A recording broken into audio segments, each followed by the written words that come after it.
tal, amigos? ¿Cómo están? Muy buenas noches. Hola, Carlos, ¿cómo te va? Buenas noches, Enrique. Un gusto compartir con la audiencia un domingo más aquí en Sin Límites por las pantallas de Red Guaraní.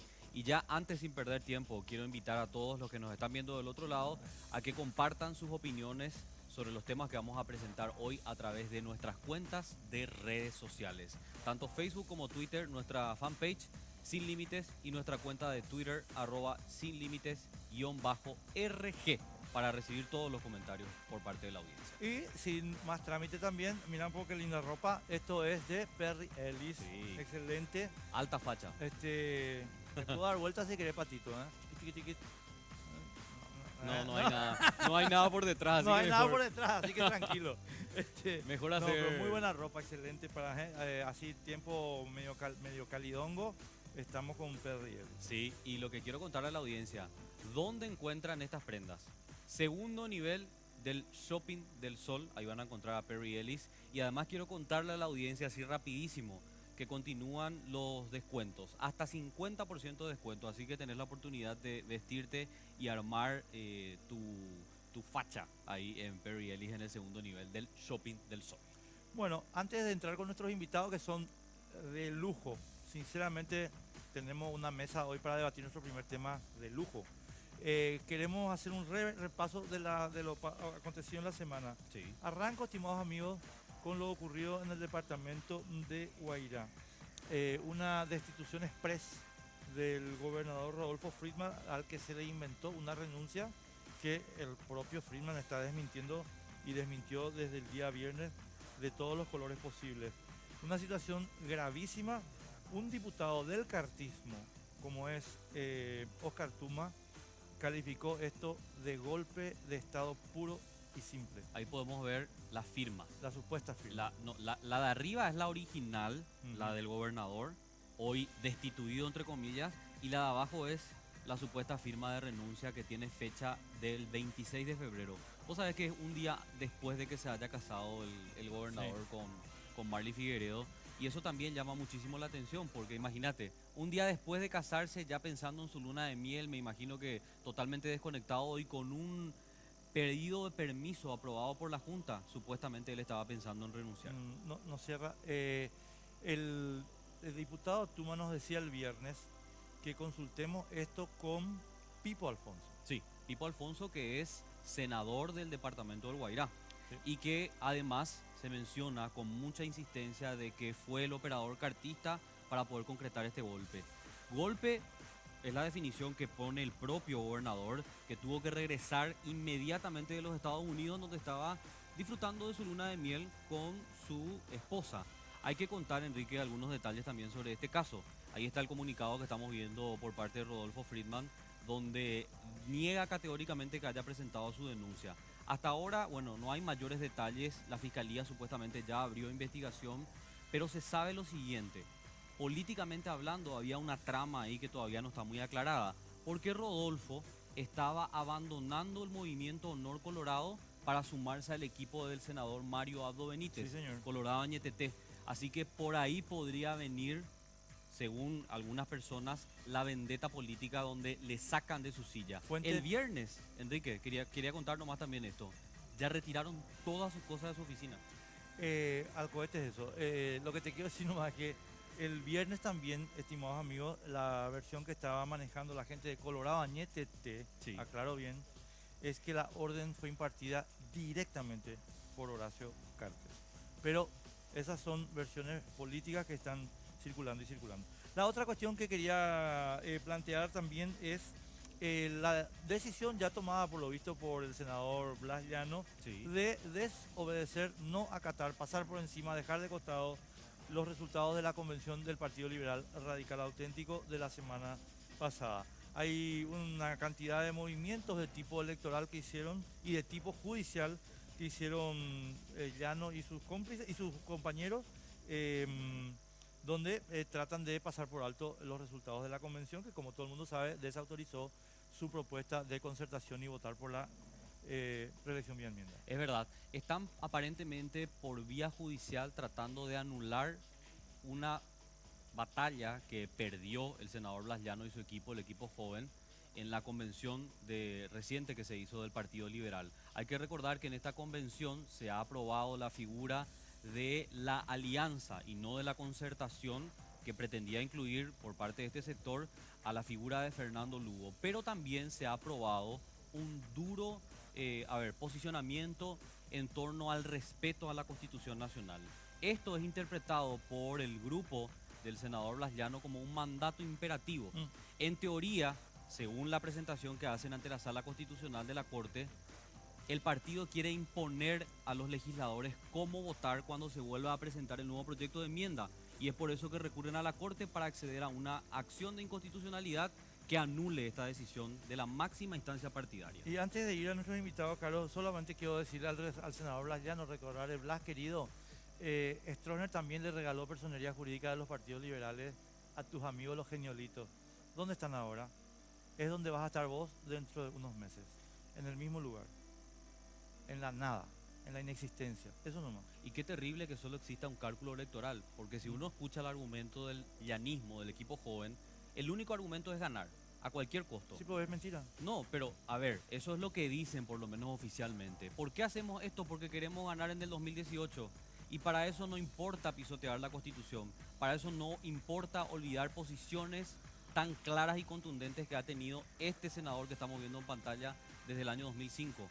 Aparentemente la decisión de ganar a como dé lugar puede hipotecar incluso todo el futuro del país. Sí, señor. Nos vamos a nuestros invitados. Efectivamente, volvemos a piso porque vamos a presentar a nuestros invitados de la noche. Llevamos a cada uno a nuestros respectivos lugares. A nuestras esquinas. Sí, señor. Manuel Ferreira es ministro de Hacienda y, según el caballero que está aquí enfrente, padre de los bonos del Paraguay. ¿Cómo te va, Manuel? Gracias por estar con nosotros. ¿Cómo te va, Albert? Carlos, Benigno, un gusto estar aquí. ¿Aceptás la paternidad? No sé. Y sí, seguramente yo fui el primero, ¿verdad? Pionero. Bueno, así es. Bueno, y por el otro lado tenemos al especialista en Derecho Administrativo, el doctor Benigno López, reconocido porque actualmente ocupa el cargo de presidente del IPS, pero también está dentro del equipo jurídico del Ministerio de Hacienda. Doctor, ¿cómo estás? Buenas noches. Buenas noches, Carlos, Enrique. Un gusto, Manuel, compartir con ustedes para hablar de este tema tan apasionante y yo creo importante. Bueno, en definitiva, como le estábamos instruyendo a nuestros invitados, lo tenemos que hacer de la manera más didáctica posible porque no es un tema, convengamos, muy sencillo de entender para la gente de a pie. Para ustedes que están todo el día en el tema, fantástico, lo manejan al dedillo. Pero la gente no está tan familiarizada, digamos, con los términos y más con la discusión jurídica que se ha abierto luego de una semana bastante complicada también en la Cámara de Senadores. Empecemos. Manuel, quiero perdonar la preescolaridad del asunto, pero contá un poquito. ¿Qué es un bono? ¿Para qué se usa? ¿Y cuánto cuesta? Bueno, un bono es un título de deuda, puede ser de un país, y en ese caso se llamará bono soberano, o puede ser de una empresa, en cuyo caso se llamará un bono corporativo. Los bonos que hablamos, de los que hablamos permanentemente, son unos bonos muy peculiares que funcionan bajo una reglamentación que tiene un nombre, se llama la 144A Reg-S, que es una reglamentación del Estado de Nueva York. Alrededor del 90% de los papeles financieros del mundo están bajo esta legislación por la credibilidad que esta legislación tiene. Y el costo depende casi exclusivamente de dos cosas. Depende de la calificación que pueda tener ese bono a través de un analista de riesgo financiero. En realidad hay grandes calificadoras de riesgo que le ponen una nota, por decirlo así, o dependerá de cómo está el mercado en el momento en que salga, si el mercado necesita colocar dinero, si el mercado no necesita colocar dinero, y si es que hay liquidez o no, dependerá de la manera que se llama OTC. OTC quiere decir en inglés over the counter, es decir, es una transacción uno a uno. No son bonos de bolsa de valores, que son bonos públicos. ¿Qué quiere decir que son bonos que se transan OTC? Quiere decir que yo compro un bono de 100 y al otro día me voy a dar la vuelta y lo voy a vender a 102 seguramente. Ese margen de 2% es mi ganancia y me voy a salir del bono. Entonces, el colocador del bono, en este caso Paraguay, sabe cuando el bono a quién se le vendió el bono en primario, es decir, en el momento de la transacción. Pero un bono se caracteriza por la cantidad es bueno en la medida que tenga muchas transacciones.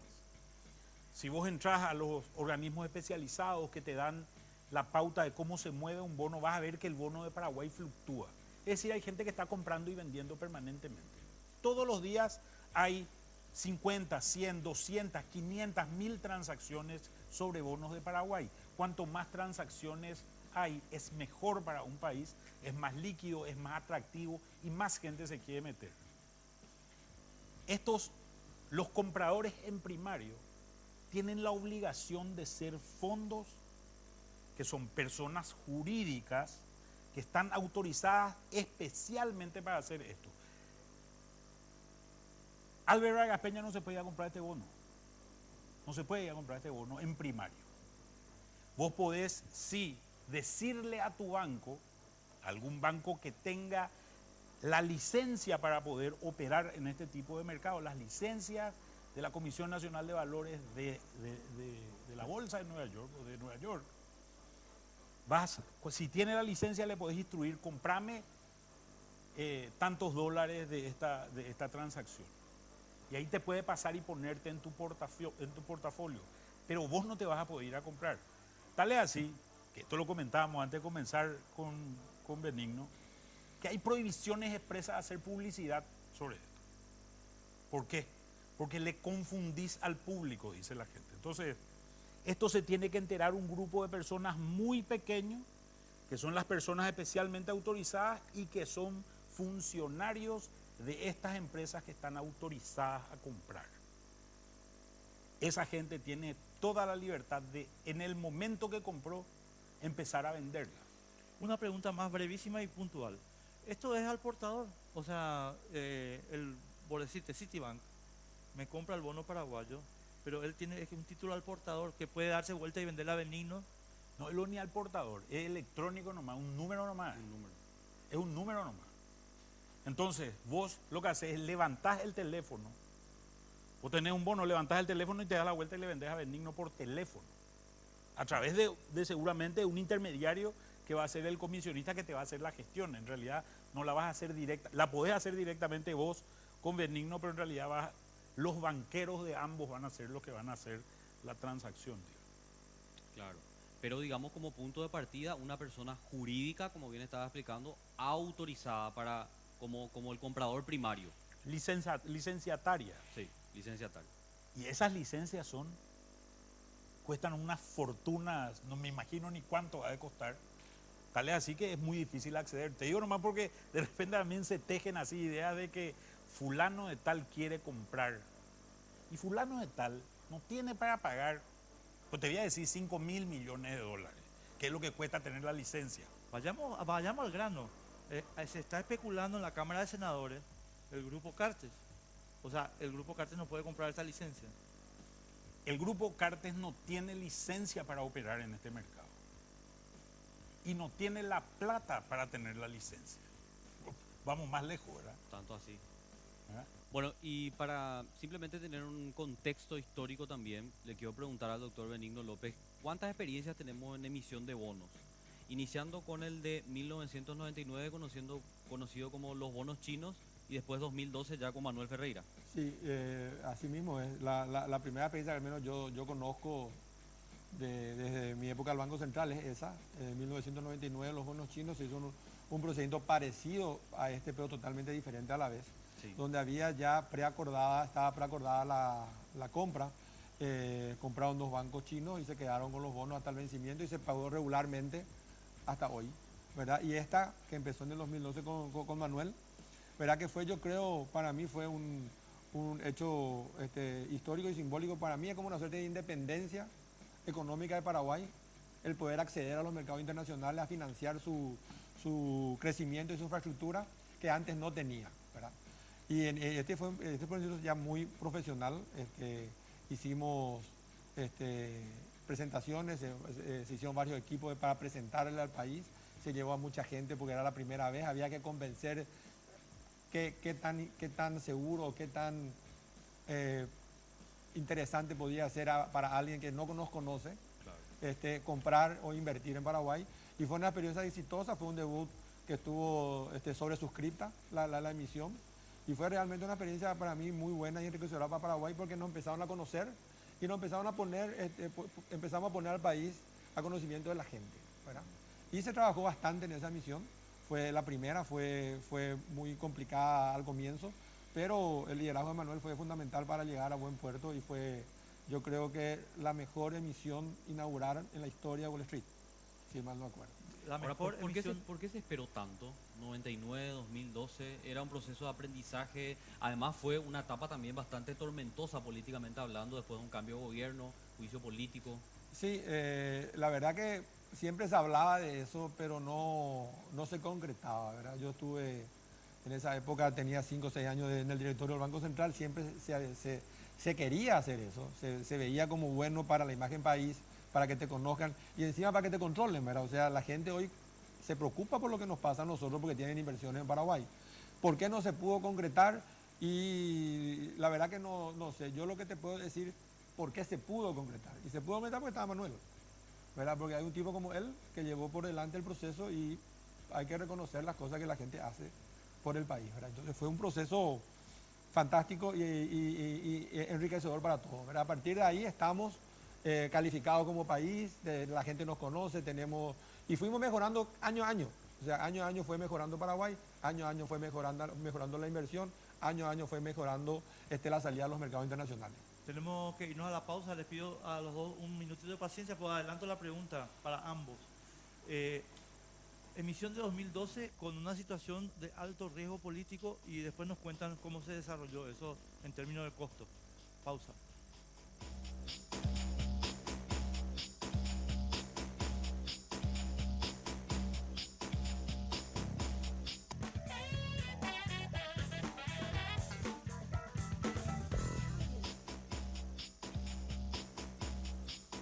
Bueno, y nuestro primer tema de la noche, bonos soberanos, y todo este contexto bastante complicado donde la Cámara de Senadores se disputa con el Poder Ejecutivo atribuciones constitucionales en el proceso de emisión. En el primer bloque, como ya estuvieron observando, un contexto un poco general de lo que es el bono, cómo se aplica en el mercado internacional y cuáles son los riesgos eventuales. Y vamos a seguir debatiendo sobre este tema, pero quiero que te sumes al debate a través de nuestras cuentas de redes sociales. Nuestra fanpage Sin Límites y nuestra cuenta oficial en Twitter, @sinlimites_RG, para tus comentarios o lo que quieras. 2012, Manuel, porque vamos a llegar a 2017, pero 2012, aquel viaje que tuve el privilegio de compartir con ustedes, donde se colocaban los bonos, pero veníamos de juicio político, crisis política. Con Benigno estábamos recordando fuera de micrófono aftosa, bueno, una serie de cosas. Riesgo país, ¿qué significaba eso en términos de riesgo país? ¿Cuánto eso le cuesta a un bono y al Paraguay? A ver, nosotros no teníamos riesgo país, porque la forma en que se mide el riesgo país es a cuánto cotiza tu bono soberano. Esa es la forma en que se mide el riesgo. Entonces, ¿Paraguay era un país riesgoso? No, Paraguay era un país incierto. Y era un país inexistente en los mercados financieros internacionales. ¿Qué quiere decir eso? Que vos escribías en una terminal de Bloomberg, que es donde operan los grandes operadores financieros, y ponías Paraguay y no te aparecía nada. No salía nada. Decían, Paraguay no existe. Entonces, ¿cuál era la idea? La idea era plantar una bandera a nivel internacional. Ese era un buen momento, las tasas estaban bajas, era post-crisis 2008, todavía había estas grandes acciones políticas de política monetaria en Estados Unidos, donde estaban en aquel momento, creo que el QE3, los programas de expansión cuantitativa, había muchos dólares en el mundo y las tasas estaban bajas. Era el momento para salir. No éramos solamente nosotros los que pensábamos eso, pensó Bolivia también. Bolivia salió 3 meses antes que nosotros, ¿verdad? Entonces, ¿Qué es lo que hicimos? Lo que dijimos es, ok, ministro de Hacienda no se tiene que preocupar en absoluto por el Mercosur, porque el Mercosur no nos recibía, entonces dije, este es el momento de hacerlo. Salgamos. Hicimos 5 roadshows, 5 giras de hablar con inversionistas.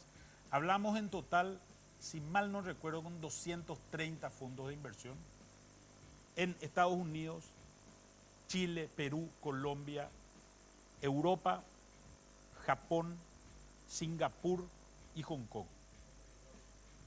Yo no estuve en todos, pero estuve en los que pude.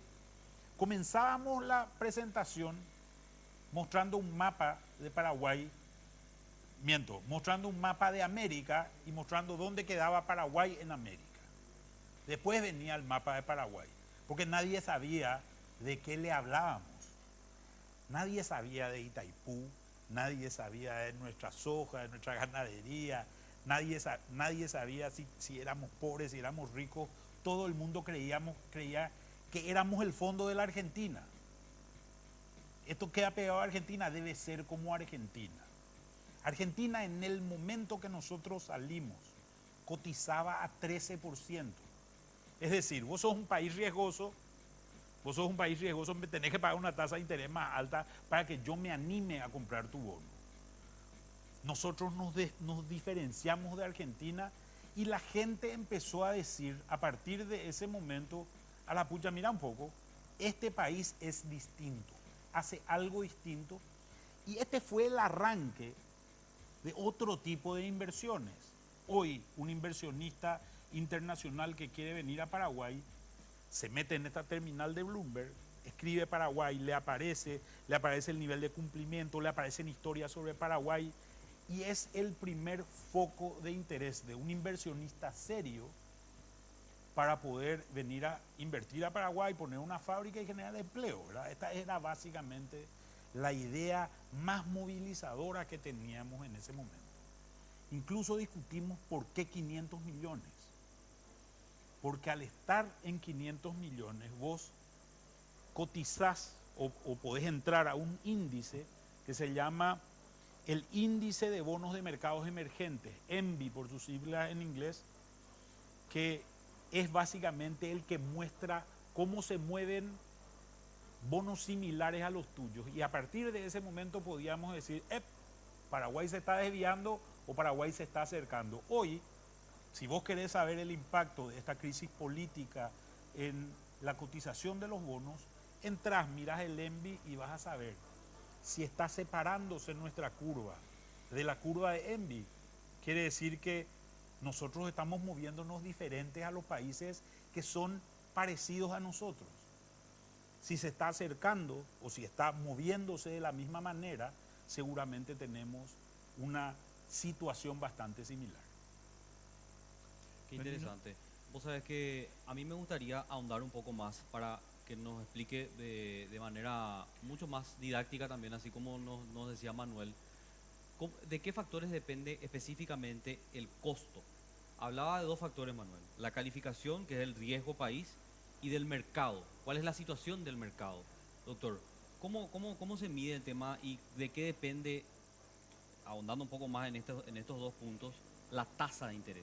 Yo creo que esa es una pregunta más para Manuel que para mí, o una pregunta más del mercado financiero, pero básicamente depende de eso, depende de cómo está el mercado, ¿verdad? Hoy, por ejemplo, tenés la expectativa de que la Reserva Federal va a hacer algo, posiblemente eso va a mover algo la tasa en el futuro, entonces salir más tarde puede ser más caro por cuestiones internacionales. Hoy tener el efecto Trump en el mercado internacional, que no se sabe cómo va a cotizarte, y tener el efecto también de qué producto vos estás ofreciendo, ¿verdad? Claro. Entonces la medida, los números de Paraguay son fantásticos en los últimos 15 años, ¿verdad? Y se ha mejorado la calidad de la información que se le da sobre el andamiaje de la economía paraguaya, y también va a depender de eso el costo, ¿verdad? Pero el costo es una cuestión de pálpito del mercado del día que se decida hacer la operación, ¿verdad? Y después hay un tiempo que se espera para recibir el pago por la inversión.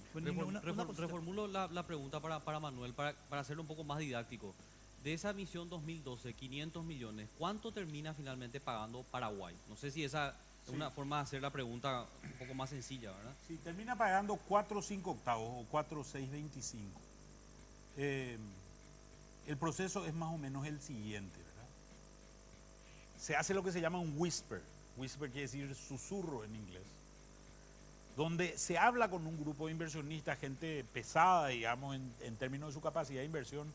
Fíjate que nosotros salíamos a ofrecer un bono de 500 millones de dólares que te compraba un fondo que tiene 3 trillones de dólares. O sea, tiene un 3 y no sé cuántos ceros después, ¿verdad? Pero era 3 trillones de dólares, ¿verdad? Te compran fondos de ese calibre, ¿verdad? O fondos de 6 billones de dólares que invertían en mercados emergentes. Fondos muy, muy poderosos, ¿verdad? Entonces a esta gente le teníamos que convencer. Entonces se hace un whisper y se tira un número. El número de Paraguay en aquel momento fue alrededor de 5, dice en Paraguay. ¿Qué les parece alrededor de 5? Y la gente empieza a decir, sí, puede ser, yo a esa tasa pongo 80 millones de dólares. Compro 80 millones de dólares. Y empiezan en una planilla, empiezan a levantar ofertas, digamos, ¿verdad? Cuando nosotros llegamos, el día que lanzamos, que es el día donde se abre la transacción, ¿verdad? El día que abrimos nosotros la transacción, ese día llegamos a 4.700 millones de dólares de oferta.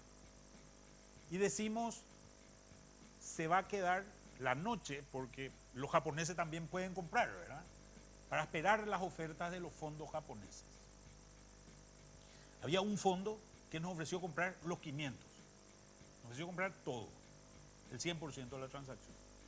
Entonces, nos despertamos al día siguiente y había 5.700 millones de dólares. Es decir, había 11,x veces más de lo que nosotros teníamos para vender. Sí. ¿Qué haces en ese momento? Bajas la tasa. Entonces se hace un segundo whisper. Y dice, el segundo whisper es alrededor de 4 3/4. Y entonces dice, no, yo a ese monto, aquel que decía yo a 80 millones, no, yo a ese monto 60 millones. No pongo 80 millones, pongo 60.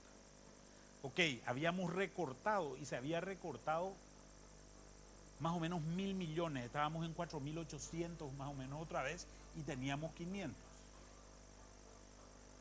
Viene la tercera ronda de Whisper y dice, precio final 4.625. ¿Quién se queda? Se van 500 millones nomás.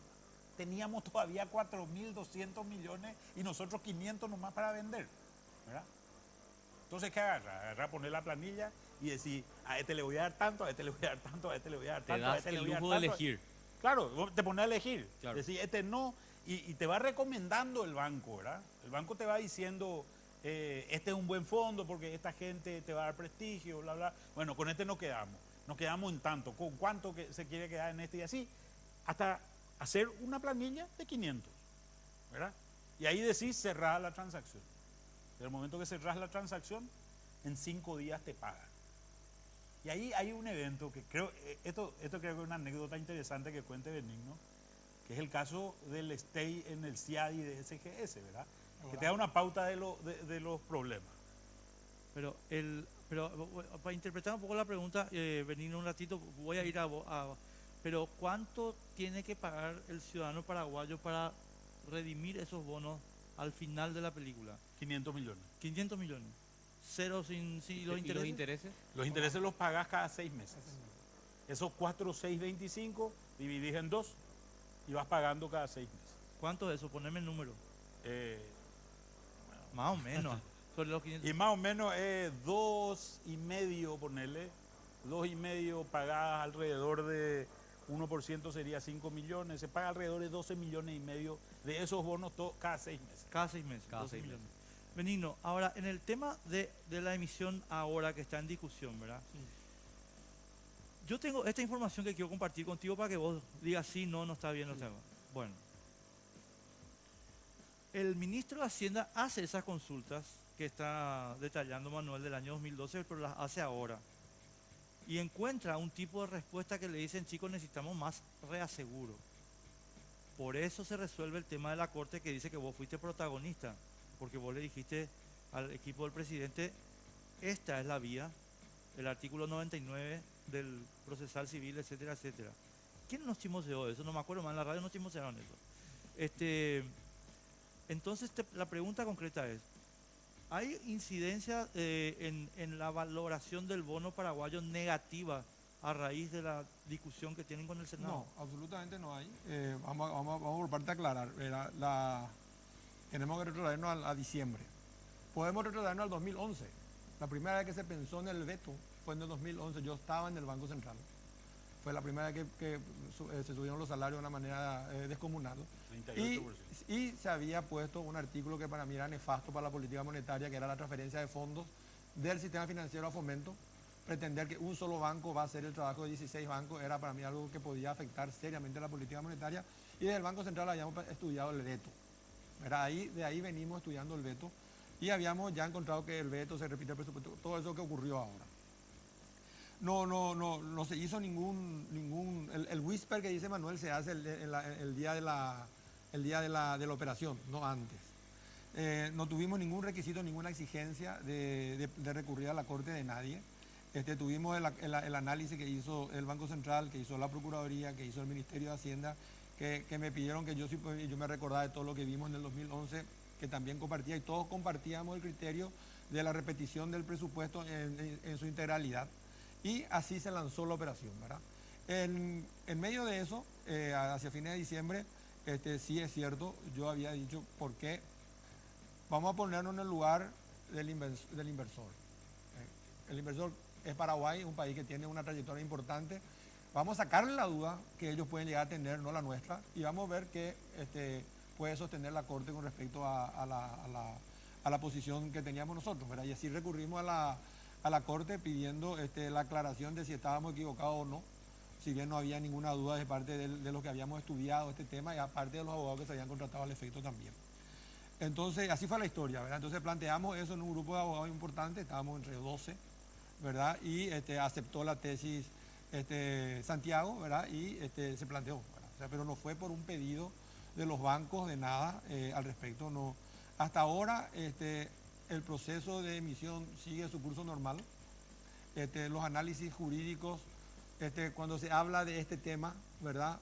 El primer tema es la autorización. O sea, nadie va a emitir bono por un lado y nadie va a comprar bono por el otro si hay dudas en cuanto a la autorización legal para emitir. Claro, pero Benigno, una cosita ahí, perdón, Carlos, sí. Una cosita nomás.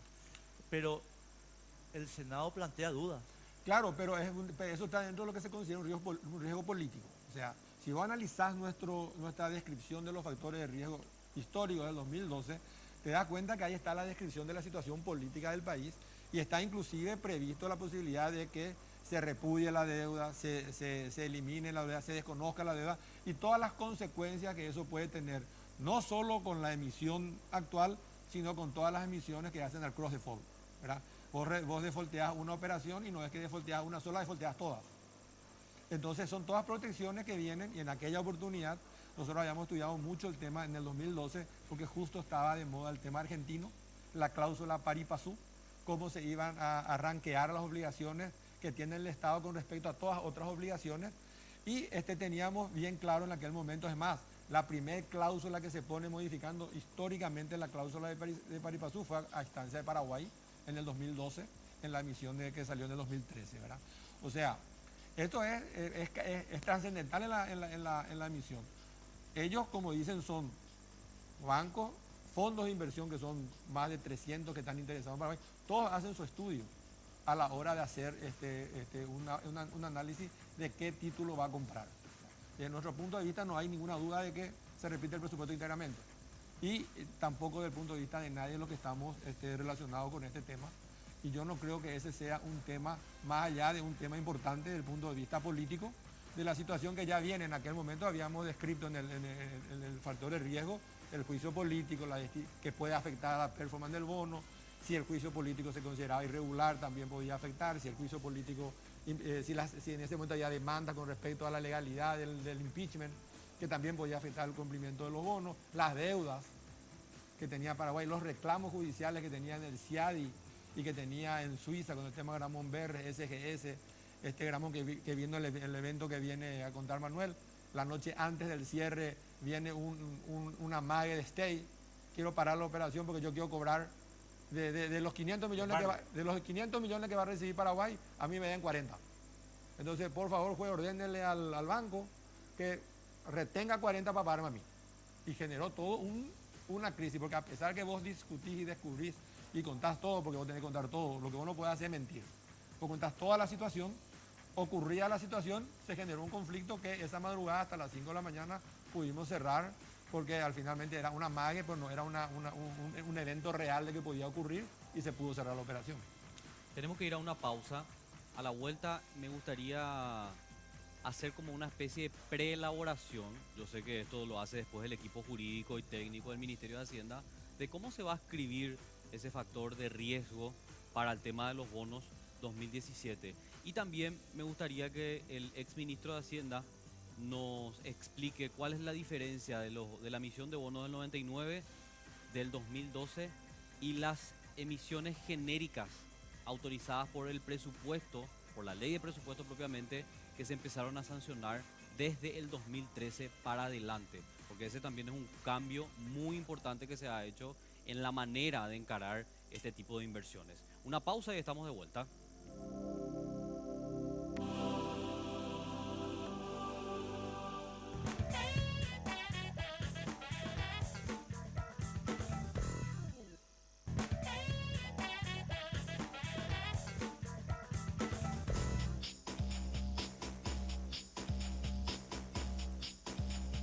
Continuamos por las pantallas de Red Guaraní, esto es Sin Límites y nuestro primer tema de la noche, bonos soberanos.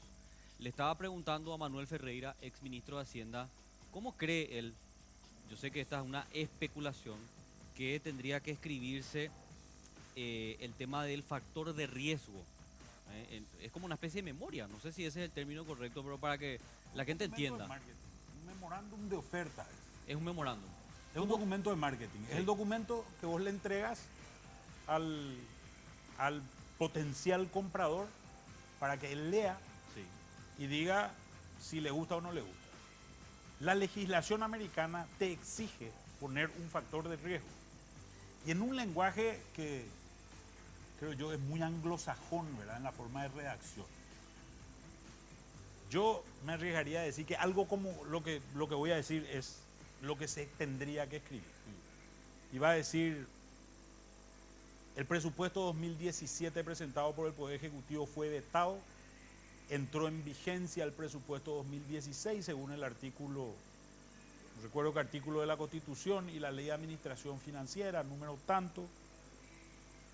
Ese veto fue aceptado por la Cámara originadora como básicamente predicen el sistema de aprobación que rige en Paraguay. Pero esto es contestado o rechazado por una de las cámaras, que es el Congreso, que es el Senado. Esa cámara está en contra de esta misión, argumenta que esa misión podría no ser legal. Esto podría convertirse en un conflicto político que podría afectar el repago de los bonos en el futuro. Algo así. Sí. ¿Y esto podría afectar o no? De hecho ya lo explicamos, pero quiero insistir. ¿Podría afectar o no en el costo? Y habrá que ver el día que ocurra, ¿verdad? Yo no creo que nuestra situación de riesgo o de factores de riesgo que están en esta misión sean peores que las que habían antes, ¿verdad? Yo creo que vos mirás y comparás el factor de riesgo que está hoy versus los factores de riesgo del 2012. Hay un largo camino que hizo Paraguay en mejorar su riesgo o su perfil de riesgo, sumado a una cantidad de otras medidas que se tomaron. Va a ser una cuestión que va a analizar el inversor, analizar la oferta y va a ver hasta dónde se siente cómodo con esa descripción de la situación, porque lo que nosotros hacemos es describir la situación siguiendo los lineamientos de la exigencia de la legislación americana. Por eso, perdón Carlos, ahí sobre el punto nomás, o sea, el briefing que te hizo él recién, yo supongo que es lo que vos tenías en la cabeza cuando le dijiste a Horacio, papá, vamos a irnos a la corte porque tenemos que agregar a ese briefing, pero la corte salió a nuestro favor, ¿verdad? Y fuimos varios los que tuvimos. Yo no me quiero atribuir, viste que la victoria tiene muchos padres, ¿verdad? Si Sí. hubiéramos salido mal, a lo mejor era otra la historia. Hablamos entre varios abogados que entendíamos que de cara hacia afuera era una medida acertada, para que el inversionista, si tuviera alguna duda, pero al final lo que pesa son las opiniones de los abogados que están analizando, los abogados americanos, que se nutren de informes que tienen acá. Entonces, al final del día es eso, ¿verdad? O sea, es analizar el riesgo y ver y testear qué nivel o qué apetito o qué cuestión va a tener el día de mañana. Que yo creo que van a verlo, van a analizarlo y vamos a estar en situaciones que yo creo que va a ser una emisión exitosa también. Yo me quedé con una frase que decía Manuel Ferreira, no sé si te quitaron de contexto o no, así que abro el paraguas, pero decías legal pero no legítima. Eso fue claramente antes de la decisión de la Corte Suprema de Justicia o de la Sala Constitucional, pero quería ligar eso a lo que te planteaba antes de irnos a la pausa. Este tema de tener bonos flexibles desde el 2013, porque no ocurrió eso en el 2012, tampoco ocurrió en el 99, donde había una ley específica que ataba esta emisión a ciertos grados de inversión. Y bueno, ¿cuál es la diferencia? ¿Y crees que es mejor tener una ley que ata a la inversión o bonos flexibles para manejar mejor el dinero? Bueno, son dos cosas distintas, ¿verdad? Yo por un lado creo que esto es un derivado del pedido de enmienda y del intento de reelección. Sí. Yo, ministro de Hacienda, le hubiese dicho a mi presidente, renuncia a esto porque está empezando a afectar la institucionalidad y vamos a negociar con el Parlamento. Yo lo hubiese dicho. Esta es mi posición con respecto a eso, porque creo que todos tenemos que estar de acuerdo con eso. El segundo tema, los bonos del año 2013, en realidad son del 17 de enero del 2013, los que sacamos la primera vez, tenían los usos exactos que se le iban a dar a los 500 millones. Era una ley especial. No era una ley especial. Estaba dentro del presupuesto. presupuesto, pero se podía usar solamente para eso. Claro. ¿Cuáles eran los usos? Te voy a decir algunos que me acuerdo. Eran 200 millones de dólares para ANDE, para tendidos eléctricos. Uno era el del norte, aquel que explotaron hace poco con los LPP. Era la ruta Mariano Limpio. El superviaducto está financiado con eso. Se financió la ruta 8, la ruta Yutica-Zapá, que se está construyendo hoy. La segunda parte de Franja Costera y la ruta 2. Estas últimas dos se cambiaron de fuente. Cuando Jiménez Gaona entra al Ministerio de Obras Públicas, él solicita sacar esa autorización sobre eso y consigue cambiar con una ley especial, consigue cambiar y usa los fondos para otras cosas. A partir del año 2014, todas las emisiones salen genéricas, es decir, recuerdo la de 1.000 millones que fue del año 2014, era 300 millones para pago de deuda y 700 millones para inversiones. ¿Qué inversiones? Y decían ustedes, Claro. ¿verdad? Básicamente, ¿verdad? Yo con eso no estoy de acuerdo. Yo creo que siempre tiene que ir atado, porque creo que el Parlamento es el lugar natural para ir a discutir este tipo de cosas. Nosotros tenemos, Carlos, que empezar a discutir qué rutas tenemos que construir. Tenemos que dragar o no el río, el aeropuerto que necesitamos. Esas son las discusiones. Hoy estamos hablando de tonterías, distraídos por temas políticos y no discutiendo las cuestiones de fondo que realmente nos tienen que importar. Y esas son las discusiones que se tienen que hacer en el Parlamento. Fíjate que si el bono 2016 se ataba a proyectos específicos, el bono 2017 no se iba a poder emitir porque iban a tener que cambiar el código presupuestario para poder gastar después el dinero. Sobre el punto. Ahora, sobre el punto, pero nosotros tenemos la información y hoy el senador Zaguier, el jueves, el senador Zaguier lo dijo en el Senado. los bonos sí están con asignación, los bonos de 2016. No. Entonces, te termino la idea nomás y Sí. contéstame. Entonces, hay un porcentaje que no es destinado al repago de la deuda, que tiene asignación específica. ¿Cómo reasignar sin autorización del Congreso? No es así, ¿verdad? El presupuesto, si vos mirás la ley, no tiene... Pasó eso que dice Manuel. Pues yo creo, estoy en parte de acuerdo con Manuel, yo creo que el lugar natural para discutir qué vas a invertir, dónde vas a llevar tu dinero es el Congreso. Tu órgano de control natural es el Congreso de la Nación. Pues yo no creo que esa capacidad de control se quede disminuida porque vos no asignás específicamente recursos. ¿Qué pasó con la asignación específica de recursos? Algunos proyectos que se tenían que hacer para tal o cual cosa no avanzaba en la velocidad que uno quería y vos tenías un carry trade negativo. Tenías la plata, pues no podías usarla. Y tenías entonces una cuestión de gestión donde vos estabas pagando intereses sin darle el uso adecuado. Esa es la razón por la cual se cambió, pero se siguió usando el dinero para las inversiones necesarias, una parte, y para el repago de la deuda, cambiando el perfil de la deuda por deuda más larga a menor plazo, ¿verdad? Que yo creo que es una cuestión sana financiera que hizo el Estado en los últimos años. Y el control tiene que venir, o sea, no se puede no usar para inversiones el dinero, no se puede usar para gastos corrientes, no se puede usar para salarios, eso está prohibido por ley. O sea, tenemos que llegar nosotros a decirle al Congreso, en esto se gastó esto. Y que, Claro. tiene que ser constante, Una preguntita, Benigno.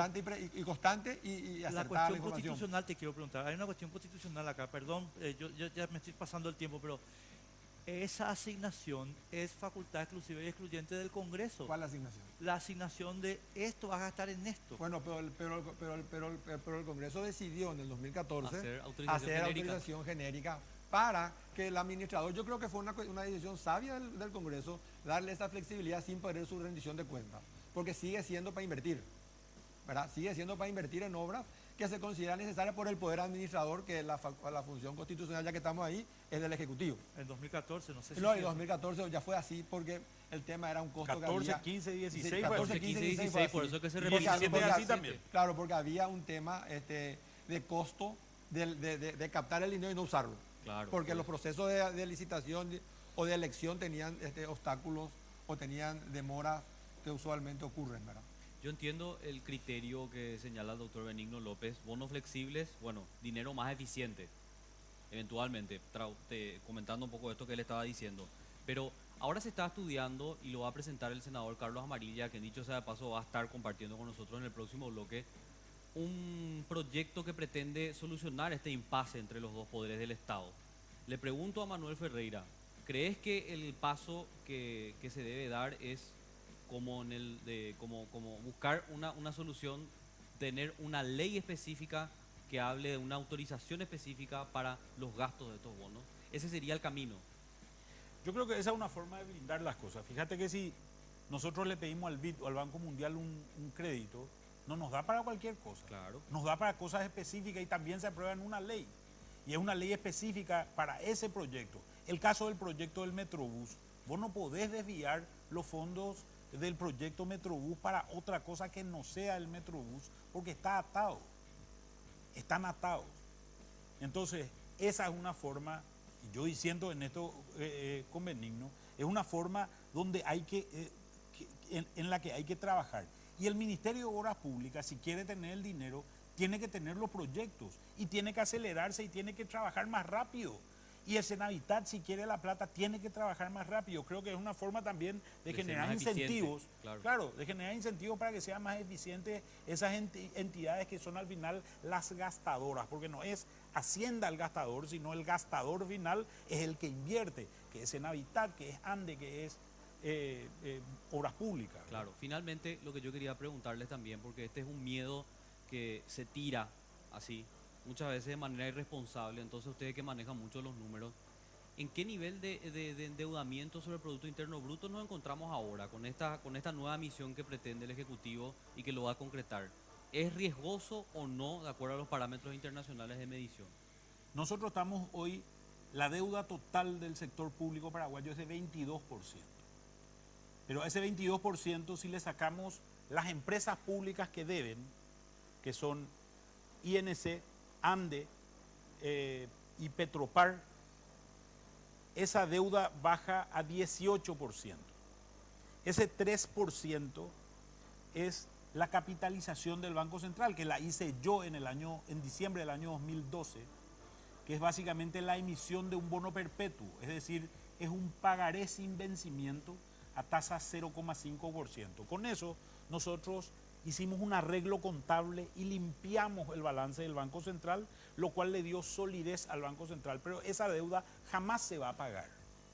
Jamás se va a pagar, no se va a pagar el capital nunca. Se paga un interés que es de 0,5% en guaraníes todos los años, que es ínfimo, y dio fortaleza y buena presencia internacional al Paraguay y al Banco Central, porque mejoró muchísimo su balance.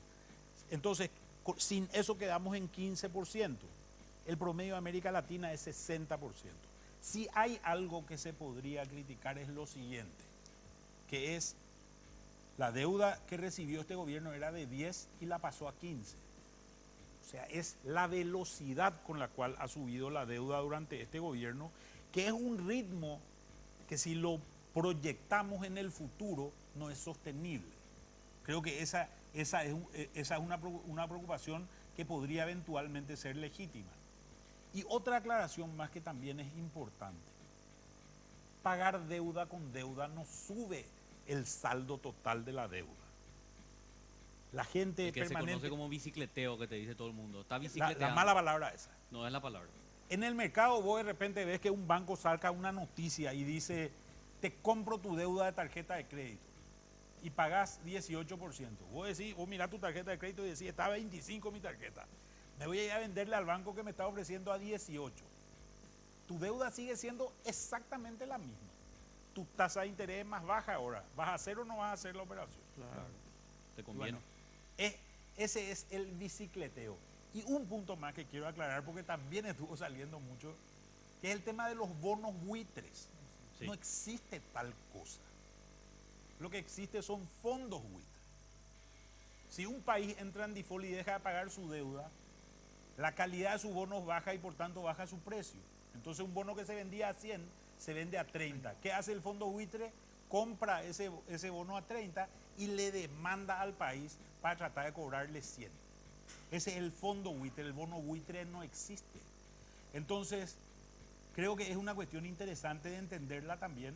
Es como que yo diga, acá Carlos Gómez, que está en la lona, pero todavía tiene su casa, le voy a comprar este pagaré, le voy a comprar acá a Albert por 30 millones de guaraníes, pero el pagaré es de 100 y le voy a tratar de sacar su casa. Eso es lo que hace, eso hace gente en algunos lugares. Para que eso ocurra, Paraguay tiene que no pagar su deuda. Sobre lo que dice Manuel, Sí. yo creo que totalmente de acuerdo, fondos buitres no existen, los fondos que compran una deuda defolteada son los que quieren ganar la situación y lo que compraron a 30, a 10 o a 5, cobrar el 100%. Por eso tiene que defoltearse la deuda paraguaya y eso yo creo que si sale esta operación no creo que ocurra, ¿verdad? Otra cosa que yo creo que sí, yo creo que está bien la preocupación por la deuda. Todos nos preocupamos por la deuda y por la velocidad tenemos que preocuparnos también. Pues yo creo que en este momento también tenemos que preocuparnos por la ausencia total de infraestructura. Yo en IPS tengo déficit de 300 o 400 millones de dólares en camas, hospitales y terapias y un montón de cosas. Y así en todo el país, la zona más rica de Paraguay no tiene cloaca.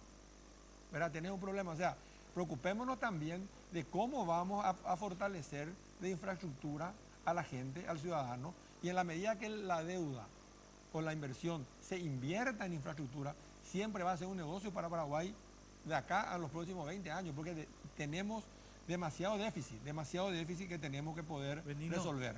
Yo quiero decir dos cosas y te juro que tenemos que irnos y muchísimas gracias por estar con nosotros. La primera, estamos de acuerdo en el tema de cambiar la deuda cara por barata. Eso yo por lo menos no lo discutí, nunca estoy de acuerdo.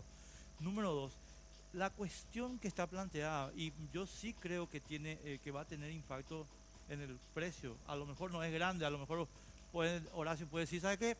Me chupa un huevo, unos millones más. Es que, de cualquier manera, uno de los elementos centrales en la credibilidad final de un país cuando hace el balance es si sus instituciones andan y son respetadas. Y yo creo que cuando hay una duda sobre esto puede ser así o puede ser así, yo creo que tenemos que decantarnos por el lado democrático Vos lo dijiste recién, y yo estoy de acuerdo con lo que vos dijiste. El Congreso es el que tiene que resolver esto. Entonces, hagamos el sacrificio y vayamos al Congreso y se pide ahí y se hace ahí. No, y no como se hizo. Porque ahora los chicos del Congreso te van a mandar al presidente al mundo a decir, chicos, tu emisión es ilegal. No, está bien, es la decisión de ellos, o ellos pueden buscar la forma de resolver el problema, también son un poder independiente ellos, no necesitan de nosotros para resolver el problema que se creó. Mira, yo creo que lo que vos decís puede llegar a ser cierto, pero si hay duda en el comprador de la legalidad de la autorización legal, no va a comprar. O sea, no puede ser un riesgo. Vos no estás medio embarazado. O estás embarazado o no estás embarazado. O sea, o tenés la autorización para emitir o no tenés. Y eso van a evaluar ellos, entonces eso no me va a servir, no me va a costar más. Me va a costar, o me compran o no me compran, es binario el tema. O sea, nosotros desde lo que estudiamos, hicimos todo el trabajo, creemos que hay autorización para emitir. Y estamos contestes de que va a ser una buena emisión y que Paraguay va a poder seguir con su ritmo de crecimiento y apertura que tanta falta nos hace. Doctor, muchísimas gracias por acompañarnos. Cuando quieran. Benigno, muchísimas gracias por estar con nosotros. Manuel también, como siempre, muchas un gracias placer. por la Ambos los invitación. dos, buenísimos expositores. Realmente creo que Carlos fue un gran acierto. Sí, fue un gran acierto Sí, realmente. Y nosotros nos vamos a ir a la pausa. Creo que la gran deuda que tenemos como país es atender nuestro déficit de infraestructura. Y como no hay una decisión política de mejorar la calidad del gasto y de recaudar mejor, no tenemos otra opción que endeudarnos. Y seguir endeudando y seguir endeudando al país, Vamos a discutir porque acá nadie nosotros toma la decisión sin- política. Sin destruir las instituciones, tiene No, que ser. correcto, pero Y porque bueno. nadie toma la decisión política de mejorar la calidad del gasto. Pues ya es otro programa ya este. Bueno. En fin, nos vamos a una pausa, estamos de vuelta en un ratito.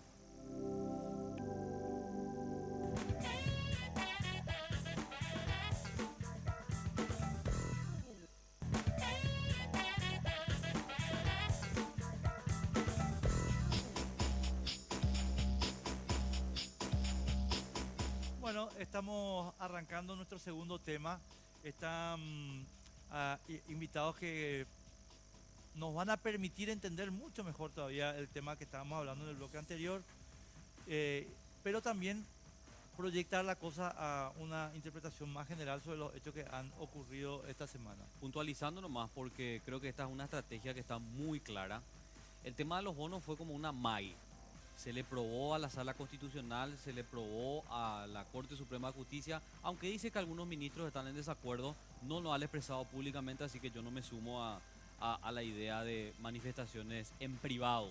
Pero lo cierto es que el tema de los bonos y la famosa certeza constitucional es un ensayo para que luego se aplique algo mucho más grosso, que es la interpretación de la Constitución Nacional sobre la tesis Lugo-Fariña.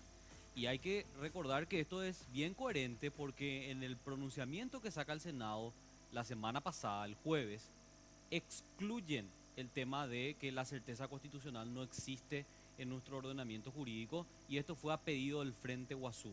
Aparentemente por una cuestión de votos, bueno, tuvieron que terminar cediendo, pero creo que está clarísimo que ese es el objetivo o el as bajo la manga, digamos, que le queda a los aliados en la Cámara de Senadores. Presentemos a nuestros invitados. Sí, señor. Senador Carlos Amarilla, a punto de ir a prisión. ¿Cómo te va? ¿Cómo estás? Acá firme en la lucha que será extendida, parece, para defender nuestros valores, nuestros principios y nuestro compromiso con la democracia y la república. Sí, señor. Yo soy Ramón Ayala, ¿cómo estás? Muy bien, un gusto Gracias por estar con ustedes. nosotros. Bueno, y hay que recordar que además de Eusebio Ramón Ayala, tenemos a otro ex convencional, el doctor Hugo Estigarribia, que nos acompaña, ex senador también. ¿Cómo estás? Carlos? Un placer Enrique, y a los amigos acá que nos acompañan, un gusto. Y también lo tenemos al senador Enrique Baqueta, de Colorado Añetete, senador. Muchas gracias, Carlos, Enrique, por la invitación y también contento de compartir con todos los compañeros Muchísimas aquí presentes. gracias. Empiezo preguntándote a Carlos y a Enrique, a los dos les quiero preguntar esto.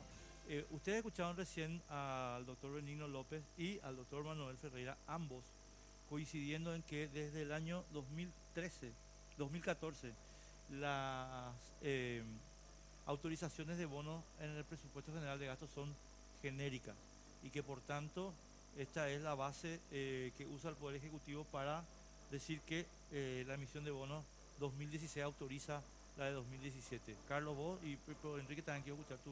Bueno, en primer lugar, no sé de dónde saca que es una autorización genérica, porque el hecho de que figure esa autorización dentro de la ley del presupuesto lo que confirma es que está plenamente identificado en qué se van a aplicar lo producido de esos bonos. Está, digamos, en el componente numérico del presupuesto. No hay ninguna autorización genérica. Al contrario, está súper atado a programas, proyectos específicos, la utilización de los bonos. Y por el otro lado no entiendo absolutamente la tesis esta de que por ser genérica, supuestamente genérica, ellos tienen la atribución de duplicar una autorización parlamentaria que ha sido otorgada para un ejercicio, para una emisión concreta, para un monto determinado y que en modo alguno se puede replicar por ninguna vía que no sea una nueva decisión autónoma y soberana del Parlamento Nacional aprobando una nueva emisión. Así es que esta tesis me parece muy traída de los pelos de los amigos Banana y Benigno. No resiste el análisis ni de la lógica elemental. No, Carlos, perdón, Enrique, un minuto. En la ley de presupuesto, el artículo 73, creo que ellos mencionan, Sí. no dice autorización genérica, sino que dice el bono Carlos Amariles se va a usar en Eusebio Ramón Ayala. No, lo que dice el artículo dice se autoriza la emisión de bonos por tantos millones. Pero luego en el mismo cuerpo del presupuesto está atado esa emisión a la financiación de los diferentes programas y proyectos. Entonces ahí se compone en un solo bloque, digamos, la autorización específica. Enrique. Los bonos están atados. O sea, categórico, recuerdo que en el anterior presupuesto nosotros habíamos autorizado, por ejemplo, bonos para los regadíos. ¿Te acuerdas? Para regadíos, no sé en qué sector, pero era una cuestión que afectaba al Ministerio de Agricultura y Ganadería. Entonces, ¿qué quiere decir? Que hoy vamos a tener bonos, pero lógicamente en vez de que se tenga que hacer lo que estaba establecido en el presupuesto, ellos van a disponer como ellos quieren. Esa es la cuestión que a mí realmente me preocupa acá. Yo entiendo que Benigno, entiendo que Banana, ellos son todas personas relacionadas con el Ejecutivo de una u otra manera. Es más, ellos son a lo mejor los que recomendaron el veto en esta cuestión y todo pasa por soberbia. Acá pasa todo por soberbia porque el ministro de Hacienda se fue al Parlamento y en todo momento habló de que los bonos iban a ser para que se haga infraestructura en la República del Paraguay, para hacer esto, para hacer lo otro. Nunca habló de que el Paraguay iba a emitir bonos para pagar deuda. ¿Ustedes escucharon eso antes de que se haga el presupuesto? No. Yo no escuché. Él siempre dijo, vamos a hacer esto, vamos a hacer lo otro con los bonos. Después habló, cuando nosotros resolvimos eso, vamos a caer en un default. Porque no son sinceros. Ellos nos quieren contar de que con los bonos lo que vamos a hacer es endeudarle al Paraguay para pagar deuda y para pagar intereses. Y por eso es que no se está haciendo absolutamente nada. ¿O ustedes dieron alguna mejoría acá en el Paraguay con respecto a infraestructura? Yo no he visto. No vi en este gobierno que se haya hecho nada importante. Y acá lo delicado de toda esta cuestión es la soberbia que se haya ordenado por parte del Ejecutivo, que se emita y se comercialice y que en vez de acercarse al Parlamento y hablar de la necesidad real de esta cuestión, se hayan ido a recurrir en la Corte. Y yo te voy a decir algo, lo que más me preocupa de todo esto es que ni vos, ni Carlos, ni nosotros, ni el Paraguay se había enterado que ellos habían presentado una acción de certeza constitucional. 55 días en secreto. Entre gallo y medianoche presentaron, nadie sabía absolutamente nada, una complicidad total entre el Ejecutivo y los ministros de Corte, porque eso es una cuestión pública. El país tiene que saber, y que tiene que saber también el que va a invertir alguna vez en la República del Paraguay. Todo eso hace de que realmente se haya roto el equilibrio. El artículo 3 de la Constitución es claro, ese equilibrio. Y lo que se rompió es eso, por eso que yo digo de que yo no voy a aceptar, como paraguayo no voy a aceptar esta emisión de bonos, no voy a aceptar. Algún día nos van a reclamar y se van a ir presos de ese tipo, se van a ir presos. Peña y todo lo que están atrás de este tema. El Procurador General de la República es el que asume la cuestión y él es el que tiene que defender el patrimonio de los paraguayos. Yo no entiendo cómo el Procurador, que es el que tiene que atender y cuidar de los intereses, es el que se va y presenta esta cuestión. Yo no entiendo. Es realmente preocupante toda esta situación. Por eso que yo creo que está muy mal esta emisión y comercialización de bonos. Esta es una previa. Voy a cerrar nomás esta parte, después ya vamos con los abogados constitucionalistas también. Esta es una previa, ¿ustedes creen, de algo mucho más grosso que se está gestando también desde el Congreso en complicidad con la Corte Suprema de Justicia para interpretar la Constitución Sí, en el pero tema de reelección? totalmente. Esto no debiera llamarse certeza constitucional, sino cereza constitucional, porque es como la guinda que quieren ponerle en la torta, regalándole a Cartes la reelección por la ventana indebida de la enmienda. A eso apuntan, claramente. Y con los abogados, ahora ya me gustaría, bueno, que yo sé también de Enrique es abogado, pero abogados constitucionalistas, ambos ex convencionales constituyentes, ¿cómo analizan el tema de la figura de la certeza constitucional? Eusebio Ramón Ayala, ¿cómo existe, no existe? Se ha debatido muchísimo esto. Bueno, nuestra Constitución no lo autoriza, ni tampoco ninguna ley. Es una creación de la Corte Suprema de Justicia, de una figura que está en el Código Procesal Civil, que es se llama una acción puramente declarativa, Sí. una acción civil, que es para cuestiones, bueno, para otro tipo de cosas. Pero, y eso en nuestro Código Procesal Civil está en vigencia hace muchos años y la Corte empezó a usar como certeza constitucional recién en el 99 y lo sigue usando. ¿Por qué? Porque la Constitución no le autoriza a la Corte hacer este tipo de declaraciones, de certeza ante consultas, porque tiene que controlar la vigencia de la Constitución, pero por dos vías según nuestra Constitución: dentro de un pleito o alguna persona contra alguna ley, contra algún instrumento normativo, entonces puede ir a recurrir para que se declare la inconstitucionalidad. Pero la Constitución, ni la ley que organiza la Corte Suprema de Justicia, ni ninguna otra ley creó la figura llamada de certeza constitucional. Una Nada. cosita, Hugo, antes de ir a tu respuesta sobre la misma pregunta, pero nosotros habíamos hablado en la radio con Hugo y con Altamirano, Sí. y ellos nos habían dicho que el artículo 18 del procesal civil y el 99 del procesal Sí. civil abren la puerta. Bueno, son dos temas. Bueno, desde la exposición de motivos para el Código Procesal Civil, porque está reglamentado por la Constitución, por el Código Procesal Civil. En la exposición de motivos del Código Procesal Civil, bueno, está el tema de cómo va a estar en el mismo sistema una ley inconstitucional y la Constitución. Entonces, ¿qué hace el juez en ese momento? Hay varias soluciones.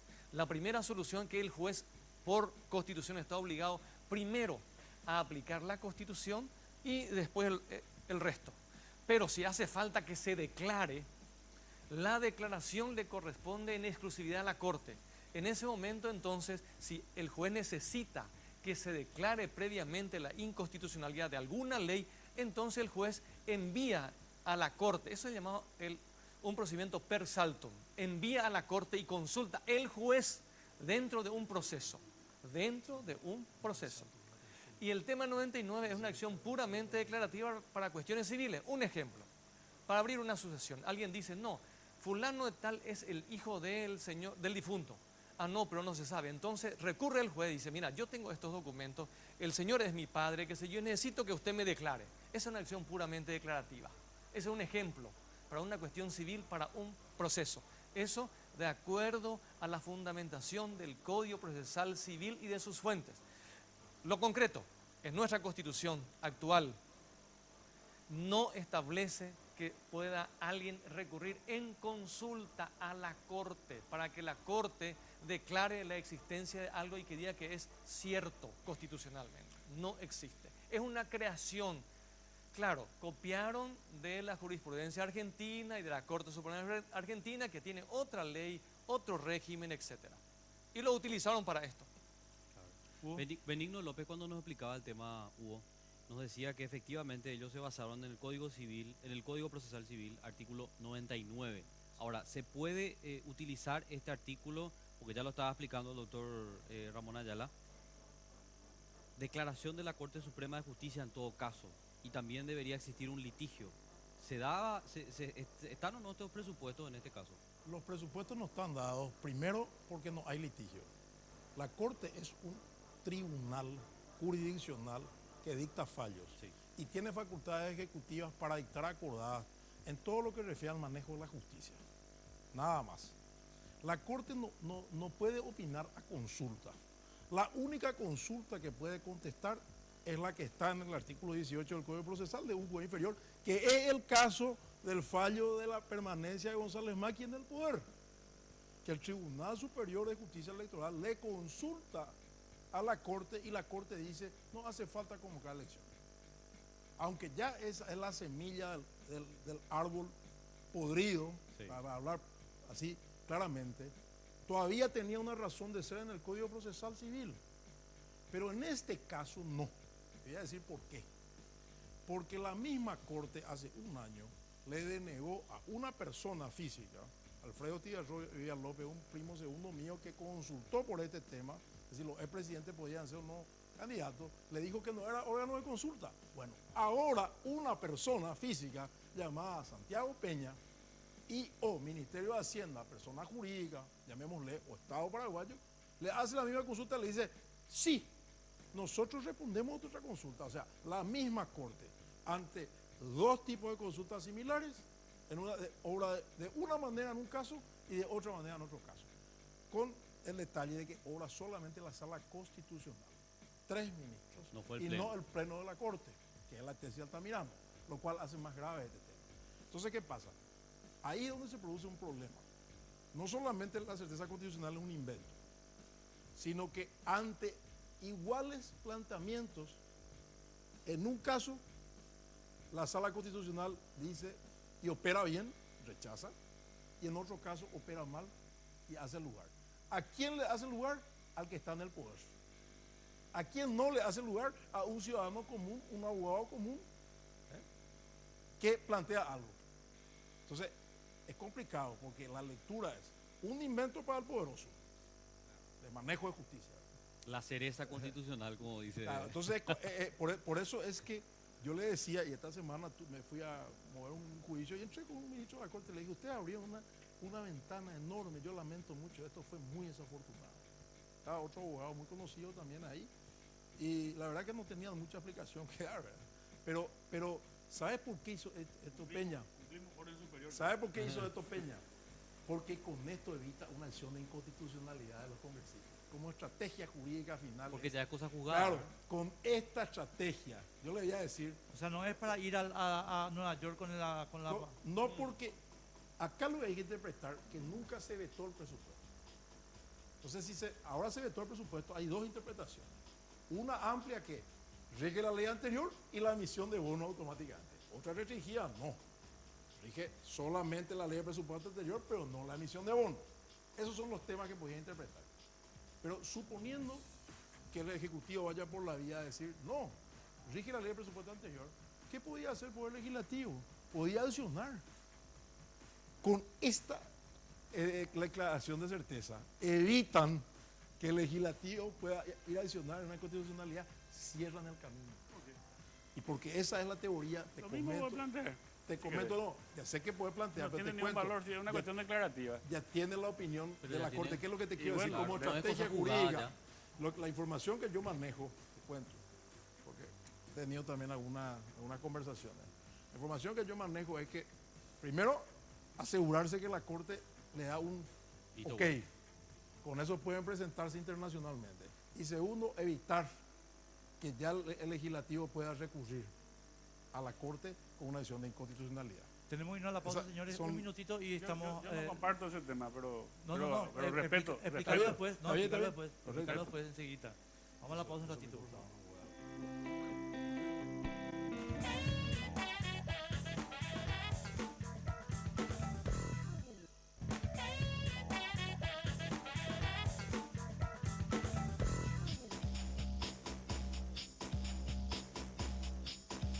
Continuamos por las pantallas de Red Guaraní, esto es Sin Límites. Y como todos los domingos, quiero recomendarte un aliado fantástico y que además no falla. Si estás con mucho estrés, contracturas cervicales, dos problemas nerviosos muy frecuentes de hoy en día. La utilización de este vibro masajeador orgánico es un enorme paliativo para esas afecciones que actúan como descontracturante muscular, favoreciendo el óptimo funcionamiento del sistema nervioso central. Así que si te interesa, vos podés solicitar tu Jack a Dismar Salud y Cultura llamando el lunes a primera hora al 021-522-610 y al 0982-380-527. Gracias a Dismar Salud y Cultura. Qué buena idea me dan con ese producto. Le voy a enviar a Horacio Cartes mañana. Hay que Pero no enviarle. para que se haga masaje. Qué Anda grosero. muy nervioso, muy nervioso. Qué grosero, Carlos. Bueno, Carlos, para redondear un poco la cuestión bonos, Carlos. Vos tenés un proyecto de ley que querés presentar para resolver la cuestión bono. ¿Cómo es el tema? Sí, efectivamente, estoy en consulta con los colegas ante la posibilidad de que presentemos un proyecto de ley que tiene dos componentes muy fáciles de explicar. El primero, pretendemos derogar una batería de artículos que están contenidos en la ley número 5554/16, que es la ley que aprueba el presupuesto del año 2016, que por efecto del veto, a pesar de toda la controversia que existe, está en vigencia. Y acto seguido, en el mismo proyecto, plantear la autorización para emitir los bonos en la cuantía que los colegas estimen convenientes como para calzar el presupuesto del año 2017. ¿Qué es lo que se lograría con esta iniciativa? Primero, zanjar la discusión que se ha dado, donde hay claramente dos posiciones contrapuestas. Nosotros reivindicamos, pero con absoluta firmeza, de que solamente el Parlamento tiene la facultad de aprobar o rechazar la emisión de deuda pública. Ningún poder del Estado, por ninguna vía, puede sustraer esa atribución del Parlamento Nacional, salvo que estemos directamente en una dictadura y en el rompimiento ya de todo Estado de Derecho. Y con eso entonces también haríamos virtual nuestra potestad, la de aprobar o rechazar, y liquidaríamos esta situación que pone en entredicho la legalidad y la legitimidad de esta pretensión del Ejecutivo de salir a colocar los bonos a lo que dé lugar, con todos los riesgos que eso acarrearía sobre la salud de las finanzas de nuestro país y sobre todo dejaría un precedente nefasto, ¿verdad? Porque si el Ejecutivo se encamina a atropellar toda institucionalidad, pues estamos ante un grave problema, gigantesco problema. Gigantesco problema institucional. Y yo sospecho que en realidad, bueno, no es que sea un genio, ¿verdad? Pero el verdadero motivo para el veto por parte del Poder Ejecutivo fue el tema del manejo discrecional de los bonos, porque lo estaba leyendo al presidente de la Comisión de Hacienda de la Cámara de Diputados, y él dice que se va a presentar proyectos de pedido de ampliación presupuestaria, y estaba teniendo miedo, dice él, de que en el Senado se trabe. Entonces, todas las partidas que quedaron recortadas o quedaron vigentes de la del 2016, eventualmente se pueden ir reponiendo, pero el verdadero objetivo era manejar discrecionalmente los bonos. Sin duda, y no solamente eso, porque hay que advertir también a la ciudadanía. Como estos señores pareciera ser que están dispuestos a gobernar por decreto directamente, saltándose las instituciones de la República, si se concretase este atropello y que el Ejecutivo coloque los bonos sin la aprobación del Parlamento, ¿qué optaría para que repitan el mismo procedimiento respecto del presupuesto 2018? Y entonces caeríamos en el ridículo de que el Poder Ejecutivo, a partir de una única autorización parlamentaria en el año 2016, puede replicar indefinidamente la emisión de bonos. Por eso es que toda esta construcción teórica, pseudotécnica que pretenden justificar, se desmorona ante, no digo luego la sapiencia de los señores constitucionalistas, sino ante la pura lógica.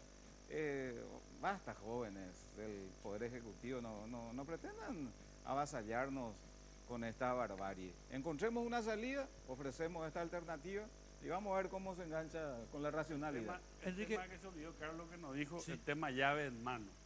Ese es una barbaridad, un feroz curro de este gobierno. Imagínate que querían hacer el tema de la ruta Traschaco, y la ruta Traschaco más o menos está establecido de que puede costar $1.000.000, carísimo ya, el recapado o hacer la ruta hasta Mariscal Estigarribia. El kilómetro, $1 millón Claro, de el kilómetro, son 516 kilómetros, 520 kilómetros, ponele $600 millones. ¿Sabes cuánto iba a costar esta ruta con el famoso tema de llave en mano? $2.600 millones. Fue una denuncia que Carlos mismo hizo y nosotros le trancamos en este presupuesto el tema de la llave en mano, porque manejado por este equipo de inescrupulosos como el ministro de Obras Públicas, el López Moreira y otros, que solamente ellos tienen que manejar el tema de las licitaciones, aeropuertos, llamarle todo. El tema de llave en mano es lo más grave, este tema, que fue lo que también motivó que hayan vetado el presupuesto. Además de los bonos llave en mano. Claro. No, Enrique, yo te quería preguntar lo siguiente, porque yo comparto el criterio tuyo. Tal vez no comparte los calificativos porque no tengo fueros. Pero No, pero lo mismo nomás. no, pero Qué comparto raro lo- que no comparta. comparto el Pero criterio. si vos sos No, a mucho, lo que yo sin quiero fuero, llegar- sos mucho más peligroso que... Te digo lo siguiente. A mí quiero avanzar un poquito sobre lo de Carlos, porque No, claro. supongo que la idea está... No, para más, Carlos, en este tema tiene más autoridad que yo, porque él está en Hacienda y Presupuesto No, y correcto. conoce el tema. Yo, atendé mi punto. Hecho ya esto, acá queda otra cosa, sin embargo, pendiente, ¿verdad? Y es que Miriam Peña, Fretes y Torres Kimser, por citar los tres que estamparon ya firma, con todo respeto, son un peligro para la República. Y yo no puedo creer que el Senado no pueda arbitrar ningún mecanismo para que estos tres señores no continúen en la Corte. Pero sinceramente te lo pregunto porque no sé. O sea, no me vaya a decir que yo ya sé la Constitución. Te estoy No. preguntando la respuesta política. No, la respuesta política justamente ya dio nuestro líder Mario Audo, el líder de Colorado en YTT, con respecto a lo que nosotros vamos a hacer. Nosotros vamos a plantear a las diferentes bancadas iniciar un juicio político a estos tres ministros de Corte. O sea, vamos a compartir, ya dio un mensaje público nuestro compañero Marito, y nosotros lógicamente los que estamos en la bancada en YTT vamos a tener que, lógicamente, como bancada acompañar, que me parece que es correcto por el mal desempeño en que incurrieron estos ministros, ¿verdad?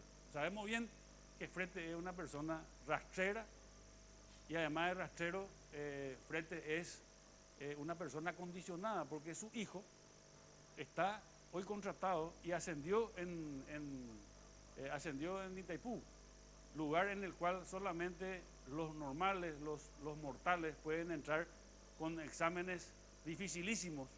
Sin embargo, el hijo de Frete, que no es una excepción o lo que fuere, ¿verdad? No, Nos es una rindió. luminaria. Es una luminaria. Y lógicamente entonces el papá tiene que firmar por la espalda lo que le da Horacio Carte y Sergio Godoy. Firma. Entonces, así es Frete. Rastrero y lame. Ahí no. Pero, porque Carlos me cuestiona una cosa que yo siempre digo, y entonces ahora yo le voy a plantear a ustedes dos, perdón un ratito, señores constitucionalistas, un minutito. Carlos me cuestiona, dice, para que veas que no te sirvió de nada la inamovilidad. O sea, quiere decir que a Frete no le importa la inamovilidad. ¿De Como qué, que, de qué sirve? La inamovilidad que él tiene para poder decirle a Horacio Carte, papá. Claro, le Y puede ellos- llamar. y esta clase de tipos rastreros son los que hacen de que la inamovilidad uno tenga que poner en duda. Yo por lo menos, y creo que todos los que estamos acá, siempre hablamos de que la inamovilidad, porque ese es el criterio de los convencionales constituyentes, y ellos te van a decir lo que pensaba Pacielo, que es el padre de la inamovilidad. Hagamos que los magistrados sean inamovibles para que justamente tengan la independencia de todo, de los políticos, de todas las cuestiones. Fretes es un rastrero. ¿Cómo él, estando ya casi 10 años en la Corte Suprema de Justicia, va a venir a milanarse porque viene un pendejo como Sergio Godoy a darle instrucción y órdenes? O viene el presidente de la República, le convoca a Muruizaroa y tiene, si te cuento todas las barbaridades que Horacio dice de este tipo, los más rastreros que hay.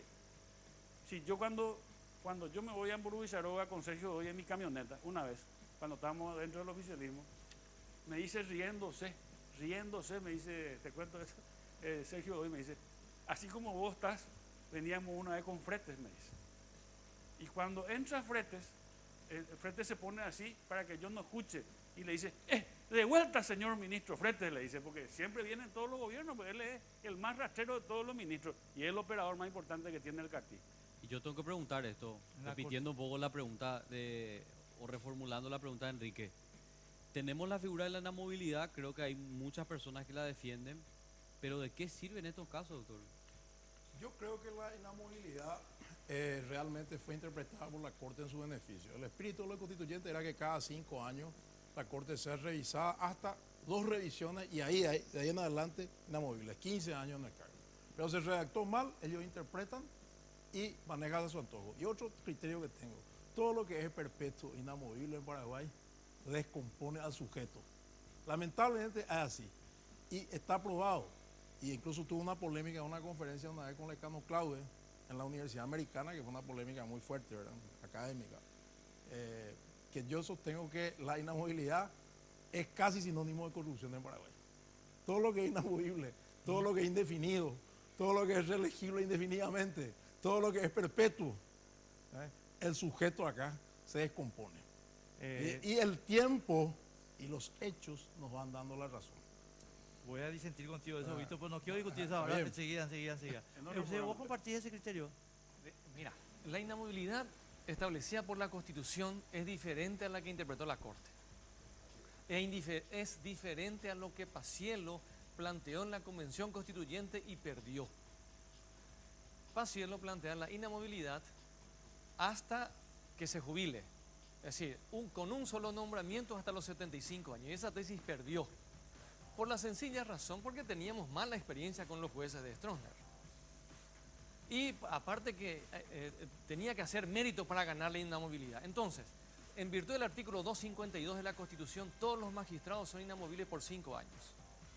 Y todos aquellos jueces que al tiempo del concurso hayan sido ya jueces antes del Consejo de la Magistratura, supongamos que haya estado 5 años, 10 años, 15 años, la Constitución del 92 le reconocía por un periodo, como 5 años.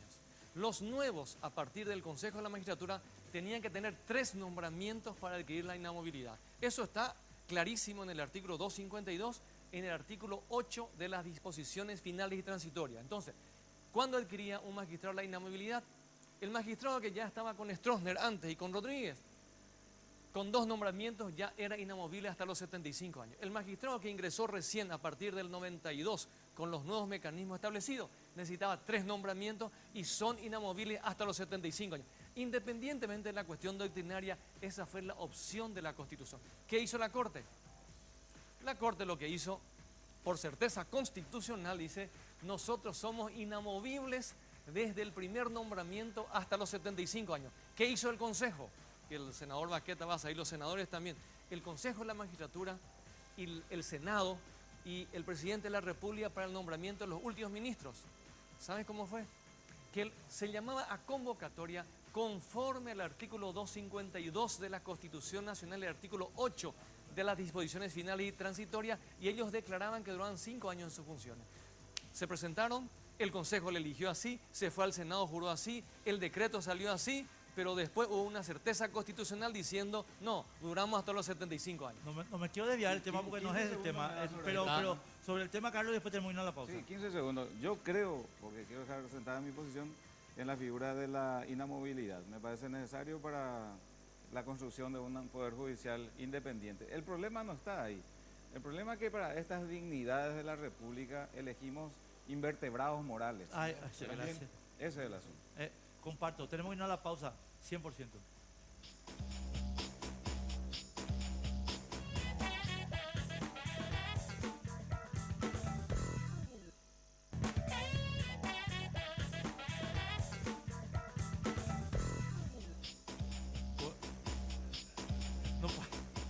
Continuamos aquí por las pantallas de Red Guaraní, esto es Sin Límites. En el último bloque ya, con los invitados de esta noche, estamos analizando un poco la cuestión jurídica, cómo se mezcla esto con la cuestión política, si simplemente no es una previa a este tema de los bonos y la certeza constitucional para terminar habilitando también la reelección vía una interpretación de la Corte Suprema de Justicia. Así que vamos a continuar con los invitados, Enrique. ¿Sabes lo que ocurre? El tema de fondo. Resulta que cuando el gobierno y sobre todo el Poder Ejecutivo, el presidente, empieza a no respetar la Constitución, empieza a crecer sus atribuciones. Entonces crece a costa del Poder Judicial y sobre todo a costa del Poder Legislativo. Empieza a atropellar instituciones porque quiere gobernar solo. Y el Poder Ejecutivo de por sí en un régimen presidencialista tiene mucho poder, muchísimo poder. Ahora, se sostiene todavía esta república porque hay una mayoría del Senado que está sosteniendo y que eso la población tiene que saber. A duras penas, con un gran sacrificio y seguramente superando amenazas, temores, miedos, etcétera, pero supera. Y un pequeño grupo de diputados que están luchando también para sostener la república. Entonces, no les interesa respetar la Constitución. O sea, el traje democrático al presidente le es incómodo. La Constitución le es incómoda, la Constitución actual es incómoda. La Constitución actual prohíbe la reelección. Y sin embargo, ellos están anunciando hace 6 meses que la van a violar. Y están buscando acuerdos, sentencias, certeza constitucional, mayorías, números, etcétera, para violar la Constitución. Nunca, como ahora, hubo un anticipo de una violación tan anunciada a la Constitución de esta envergadura en esta era moderna. 100%. Ahora, Eusebio, Nunca. una cosa, acá yo creo que todo lo que dijiste es cierto, entonces vamos al escenario peor. Ellos van a atacar la vigencia de la Constitución con el auxilio de la Corte, como hicieron en Nicaragua, como el dictador Ortega hizo en Nicaragua. Sí. ¿Cómo se ataja eso? Y en realidad, solamente con una mayoría del Senado y con una mayoría de diputados o la población que salga a defender. No hay otra alternativa porque no es jurídico. Y la Corte, evidentemente, cuando va a fallar o falla a favor de la violación, obviamente violando la Constitución. Entonces, es solamente con una mayoría en el Senado que mantiene a raya y una población que se manifieste para defender su democracia. No hay otra alternativa, porque están buscando una forma elegante para violar mejor la Constitución. Porque yo no sé por qué no le dijeron a Cartes que el decreto es una herramienta democrática, ya que la enmienda que ya se votó y se rechazó y ya no se puede, el decreto es una herramienta democrática, pero no es para la reelección presidencial, pero ellos pueden usar igualmente por decreto. Ahora, es menos elegante, es más grotesco, más grosero que lograr una sentencia a la Corte o lograr una mayoría en el Senado en contra de lo que dice la Constitución. Pero no sabemos si lo van a usar. Esto es de pronóstico reservado. Claro. Yo le quiero pedir una infidencia a los senadores que nos acompañan porque me gustaría entender qué pasó en esa resolución y en esa declaración de la Cámara de Senadores de la semana. Porque en principio había un artículo muy contundente sobre el tema de la certeza constitucional y de que no es una figura que exista en nuestro ordenamiento jurídico, que la Corte no puede ser órgano consultivo sobre el tema bonos específicamente, pero que se termina eliminando en el documento que es aprobado. Todos dicen a pedido del Frente Guazú. Se necesitaba votos para que la postura sea contundente y finalmente se elimina esta parte. Senador Baqueta, ¿qué pasó? Y así como vos mismo estás relatando, le llamamos a los compañeros del Frente Guazú porque ellos son determinantes para poder articular una mayoría y ellos hicieron sus estudios y pidieron que se quite el tema de la certeza constitucional del primer manifiesto, que realmente ellos no participaron en la redacción y que creyeron que eso tenía que quedar afuera. Y fue así, ¿verdad? Le quitamos el punto 3 del primer documento y bueno, salió como tenía que salir porque articulamos entre los 23 y para nosotros era muy importante poder manifestarnos porque se rompe el equilibrio con este tema de los bonos y además también pudimos quitar una resolución importante que le autoriza al presidente a poder arbitrar todo lo que haga falta para poder recurrir ante los estrados internacionales con respecto a este tema de la emisión y comercialización de los bonos. Podemos recurrir a la Corte Interamericana, ¿verdad? Sí. Y también podemos recurrir a los tribunales de Nueva York si así dispusiera el presidente. Hugo, sobre el punto. El jueves a la noche, Marcelo Duarte fue consultado por los medios del Grupo Cartes y dijo que esa resolución de la que está hablando Enrique no reúne los requisitos constitucionales necesarios para que el presidente del Congreso pueda obrar en nombre del Congreso. porque falta el aval de la Cámara de Diputados. ¿Cuál es tu parecer al respecto? Bueno, la verdad es que Marcelo hace una interpretación restrictiva. Resulta que el presidente de la Cámara de Senadores es también presidente del Congreso. Y cumple las funciones de presidente del Congreso. Casi siempre representa a todo el Poder Legislativo. El representante, el presidente del Congreso es el presidente de la Cámara de Senadores y el vicepresidente del Congreso es el presidente de la Cámara de Diputados.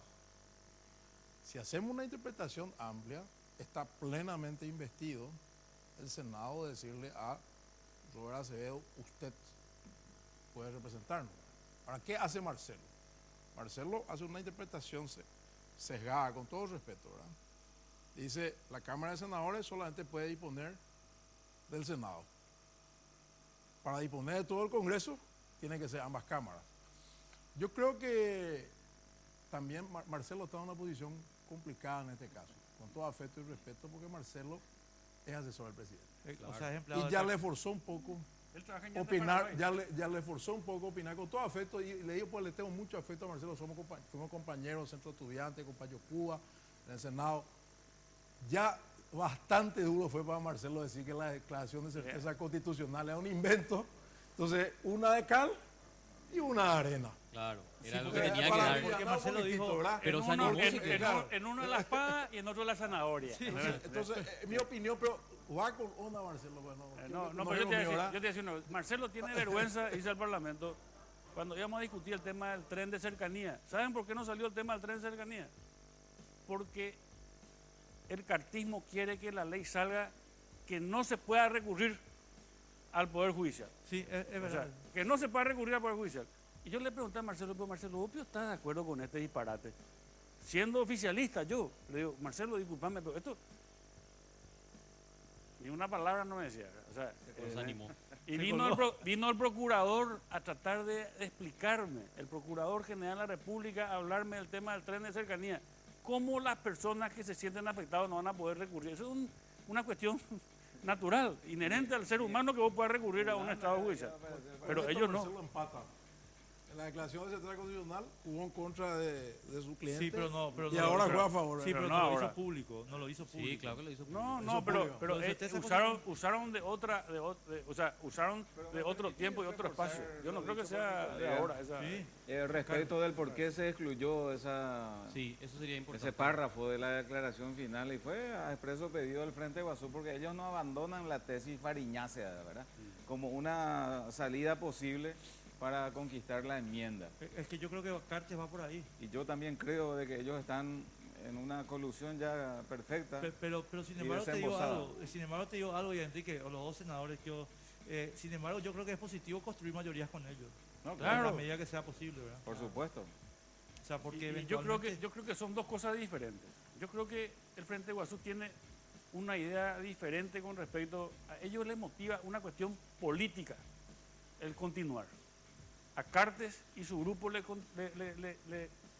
ganas de continuar no es una cuestión política, es una cuestión de subsistencia en todo lo que ellos se metieron, en todos los negociados que están haciendo. Para ellos, para el Frente Guazú, tienen otro concepto de lo que es el tema de la reelección. Para el cartismo, no. Yo no coincido tanto con eso, porque yo creo que ellos le están haciendo la jugada a Cartes, diciendo que supuestamente son la opción, la diferencia, el proyecto político distinto al que conocemos con Horacio Cartes, pero en realidad va a entrar ahí para dividir a la oposición nomás, que no se va a poder O sea, juntar yo porque creo va a que se tener están votos alimentando divididos.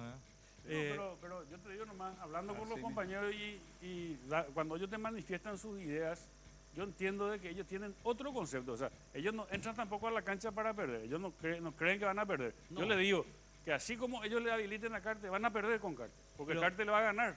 Pero escuchame una Porque cosa. no va a valer el voto. Ellos tienen, todos están condicionados. Lo de la justicia electoral están todos condicionados. ¿Cómo los va a valer los el ministros voto? de corte están condicionados. ¿Cómo va a valer el voto en un país donde se hace un golpe de Estado en el departamento de Guairá?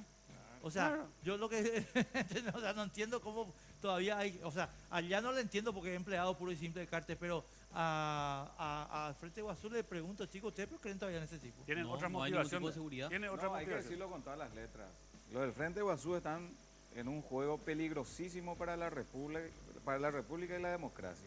Ellos van a ser los responsables ante la historia de abrir la ventana al autoritarismo de Horacio Cartes. ¿O qué creen ustedes, amigos del Frente Guasú? ¿Que van a poder contener este aluvión de prepotencia, de arbitrariedad, de alzarse y llevar todas las instituciones de la República por delante? Hacen un cálculo pésimo, lo siento. Ustedes van a ser los responsables políticos de una etapa oscura para nuestro pueblo. Así es que asuman las consecuencias. Le quiero preguntar al senador Baqueta, ¿qué información tenés sobre el caso Friedman? Porque eso fue escandaloso también el viernes. Acaba de enviarme un mensaje y me dice que él está siendo víctima de un golpe y que él no reconoce en absoluto que él haya firmado una renuncia y que lógicamente nosotros como grupo, por lo menos extraoficialmente les comento de que estamos hablando y vamos a apoyarle nosotros a la institucionalidad, o sea que vamos a apoyarle al gobernador. Para nosotros el único gobernador es González Friedman. Sí, totalmente. Pero lo que pasa es que el viernes ya le desalojaron de su oficina, ya juró el nuevo fue un juramento ilegal. Gobernador. No, pero correcto, pero la idea, y esto estuvimos especulando también un poco al aire, es de que se plantee una judicialización del tema. No es que simplemente él llegue, que creo que ya llegó, ya está en el país, y que él diga, no, acá no se acepta, esta no es mi firma y me siento de nuevo en mi oficina. Van a querer judicializar para patear esto para varios meses. No hay que entrar en ese juego. Él tiene que ir a sentarse, él tiene que entrar y que se animen a quitarle al gobernador electo por el pueblo, por toda la ciudadanía del Guairá. Porque todo un departamento le votó a él. Estos sinvergüenzas que están hoy queriendo quitar justamente y burlarse de la voluntad popular son los que tienen que atacar o lo que fuera, ¿verdad? Pero él no tiene por qué aceptar una cosa esta. Claro, pero dicen que es una vendetta política, ¿será? Yo eso ya Esa no es la puedo firma, decir. sí, ahí la Investigaremos tenemos esta ahí. semana que viene. Y sí, porque la verdad que se estaba especulando sobre eso y lastimosamente, una vez más, el que da el golpe es el cartismo. El cartismo es el que... Categórico. El que organiza no se sabe cuál de los... No es el oficialismo, vamos a decir. ¿Cuál de las alas? ¿Cuál de las alas es grande? Pero nosotros le vamos a resistir. Preguntaban ustedes cómo vamos a resistir este atropello. Sí. Y el artículo 138. Ahí está la clave para contener, contener este avance. Carlos, eso yo Cartista. suscribo contigo esto y vamos a estar juntos, ya sabes eso. O sea, yo honestamente, pero a mí por eso es que a mí me interesa la opinión de Hugo y Eusebio sobre los mecanismos previos a ese artículo. O sea, cuando vos tenés un pronunciamiento de la Sala Constitucional de la Corte y el Senado tiene una clarísima mayoría, y estoy ya incluyendo una mayoría antibonos a Frente Guasú, incluso muchos llanistas. Bueno, acá tenemos una situación que se puede resolver con tu proyecto, por ejemplo, con todo respeto, voy a decir esto, con respeto para vos, no para la Corte, esto les dejan pelota a la Corte, tu proyecto le dejan pelota a la Corte. O sea, es correcto, así es. Sí. Yo creo que la vía que es la que está planteando Carlos, sin conocer el detalle de su proyecto, esto tiene que tener una solución política por la vía constitucional. Y es un proyecto de ley adecuado, es la solución política. Volver a la política lo que se llevó mal a la justicia. Efectivamente. Creo que esa es la vía. Así es eso. Ese que es el camino. Cuando, doctor Eusebio Ramón Ayala, cuando leemos la Constitución Nacional, se autoriza a todos los ciudadanos a resistir por todos los medios a su alcance a los usurpadores. ¿Cómo se entiende eso? ¿Hasta qué punto puede ir ese artículo? Desde la declaración de la declaración francesa se reconoció el derecho a la rebelión contra los sistemas autoritarios, porque obviamente el campo no es el derecho, pero el derecho les autoriza a resistir. Y la única manera es esa. Hasta ahora, los senadores y diputados y algunos grupos están resistiendo todavía esto. Están resistiendo porque obviamente hay un crecimiento autoritario del Poder Ejecutivo, categórico, y es lento. Y como hay mucho ruido alrededor, se discuten muchas cosas porque se mezcla con el tema electoral. No, resulta que si se da la enmienda, el tema es que Alegre y el otro se cortan solos, si no se da. Entonces se mezcla con la cuestión electoral. Entonces ahí se relativiza. La cuestión es única, hay que tratar de defender el Estado de Derecho y la reelección está prohibida por la Constitución. El tema de la enmienda ya fue cerrada, rechazada por la Cámara de Senadores, Y diputados. por la Cámara de Diputados, por el presidente de la República en un manifiesto y en declaración del presidente de la Cámara de Diputados. O sea, ya está sepultado. Y la Constitución dice que no se puede tratar sino dentro de un año. A pesar de esa declaración, evidentemente ellos avanzan. Bueno, tenemos que irnos y queremos agradecerle muchísimo la presencia. Lo que les quiero pedir, por favor, es una conclusión a cada uno, pero yo quiero decir algo antes de la salida. A ver si puedo ser preciso en mi explicación, Carlos, a vos especialmente. Yo estoy de acuerdo con el artículo 132, estoy de acuerdo con lo que dijo Eusebio, pero yo creo que a la gente común, a la gente que está caminando por la calle, vos no le podés pedir, ni yo, de buenas a primeras, chico, anda a abrir tu camisa y poner tu pecho ante el autoritario que viene. Entiendo que desde el punto de vista filosófico debe ser así, pero nosotros tenemos la obligación de trabajar para esa gente y para decirles, antes que ustedes tengan que hacer eso, nosotros vamos a arbitrar todos los mecanismos como para que el autoritarismo no pueda avanzar en virtud de la vigilancia institucional. A eso es lo que yo quiero referirme. En el Senado se está haciendo. O sea, Hay una férrea defensa, una enorme trinchera en el Senado que no están pudiendo sortear, y así como viene la mano, creo que vamos a resistir plenamente. yo lo que quiero es que la Corte te tenga miedo. No hay caso. No hay caso de eso. ¿Para qué vamos a engañarnos? Y está a la vista, Enrique. ¿Para qué vamos a No, engañarnos? la En Corte- este no, o sea, minuto... yo- Tiene que tener número la Cámara de Diputados para el juicio La Corte, político. Claro, la esa es la Corte- solución. Tiene que hacer número. La Corte no va a tener miedo mientras que no haya número en diputados. Exacto. Es juicio político. Pero de los nunca ministros. hubo números cuando se inició un juicio político. Hay que iniciar un juicio político y después puede haber números. Pregunta Eso es categórico. para Enrique, porque yo termino con esto, porque ya nos están matando. ¿No te parece que lo de Friedman era un gran mensaje del cartismo para justamente evitar la desbandada ya? Y sí, puede ser.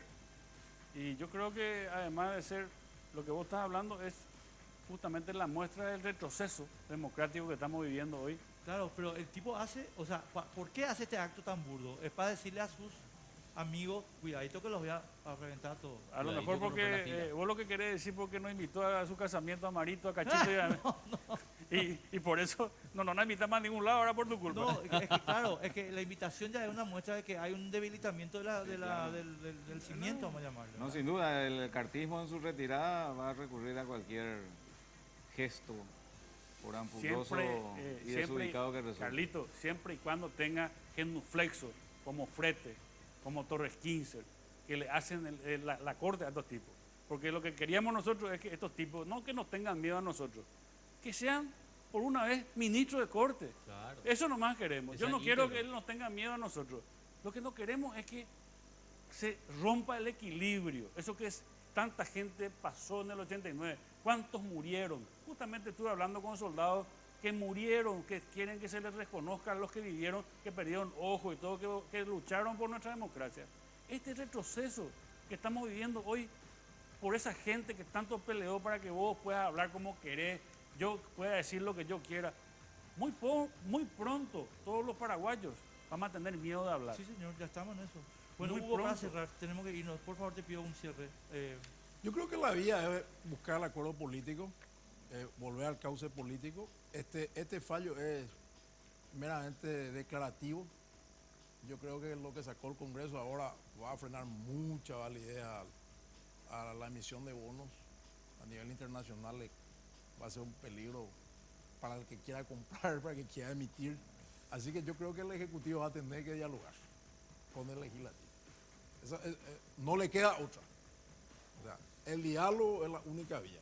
Aunque parezca imposible, esa creo que es la única salida. Y por otro lado, que la gente esté más activa, que no esté tan distante. Yo noto que medio que la gente está en otra cosa. Se percibe, creo que lo entiendo. se percibe, ¿verdad? Y eso ya a los políticos le corresponde, que la gente esté más activa.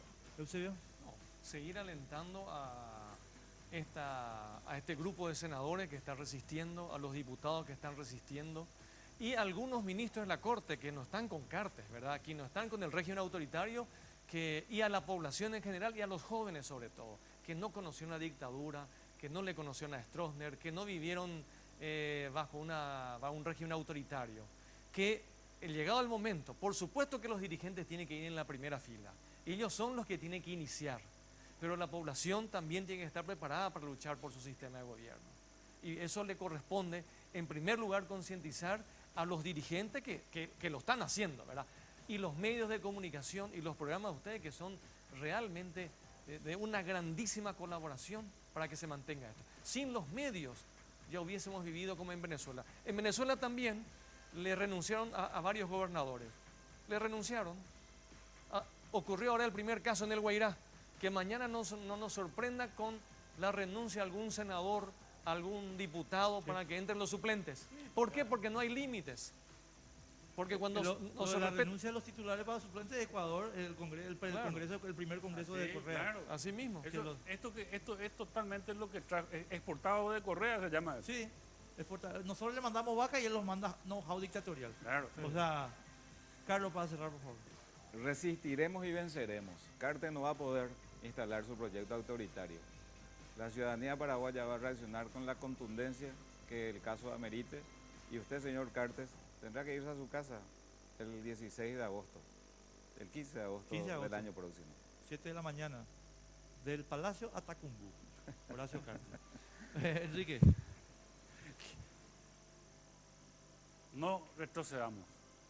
Que el Paraguay no retroceda democráticamente. Yo lo único que pido es que sigamos viviendo como vivimos, que podamos decir lo que queramos, que yo respete tu derecho como vos respetes mi derecho, que es lo que yo siempre pido, ¿verdad? Porque más que eso, ¿qué queremos? La libertad del ser humano, del individuo, la libertad del pensamiento, que podamos disentir con respeto, que es lo que no le gusta al presidente de la República, que es lo que no le gusta al cartismo, y que están por todos lados buscando el pelo en la sopa para que este proceso tenga un retroceso indefectible.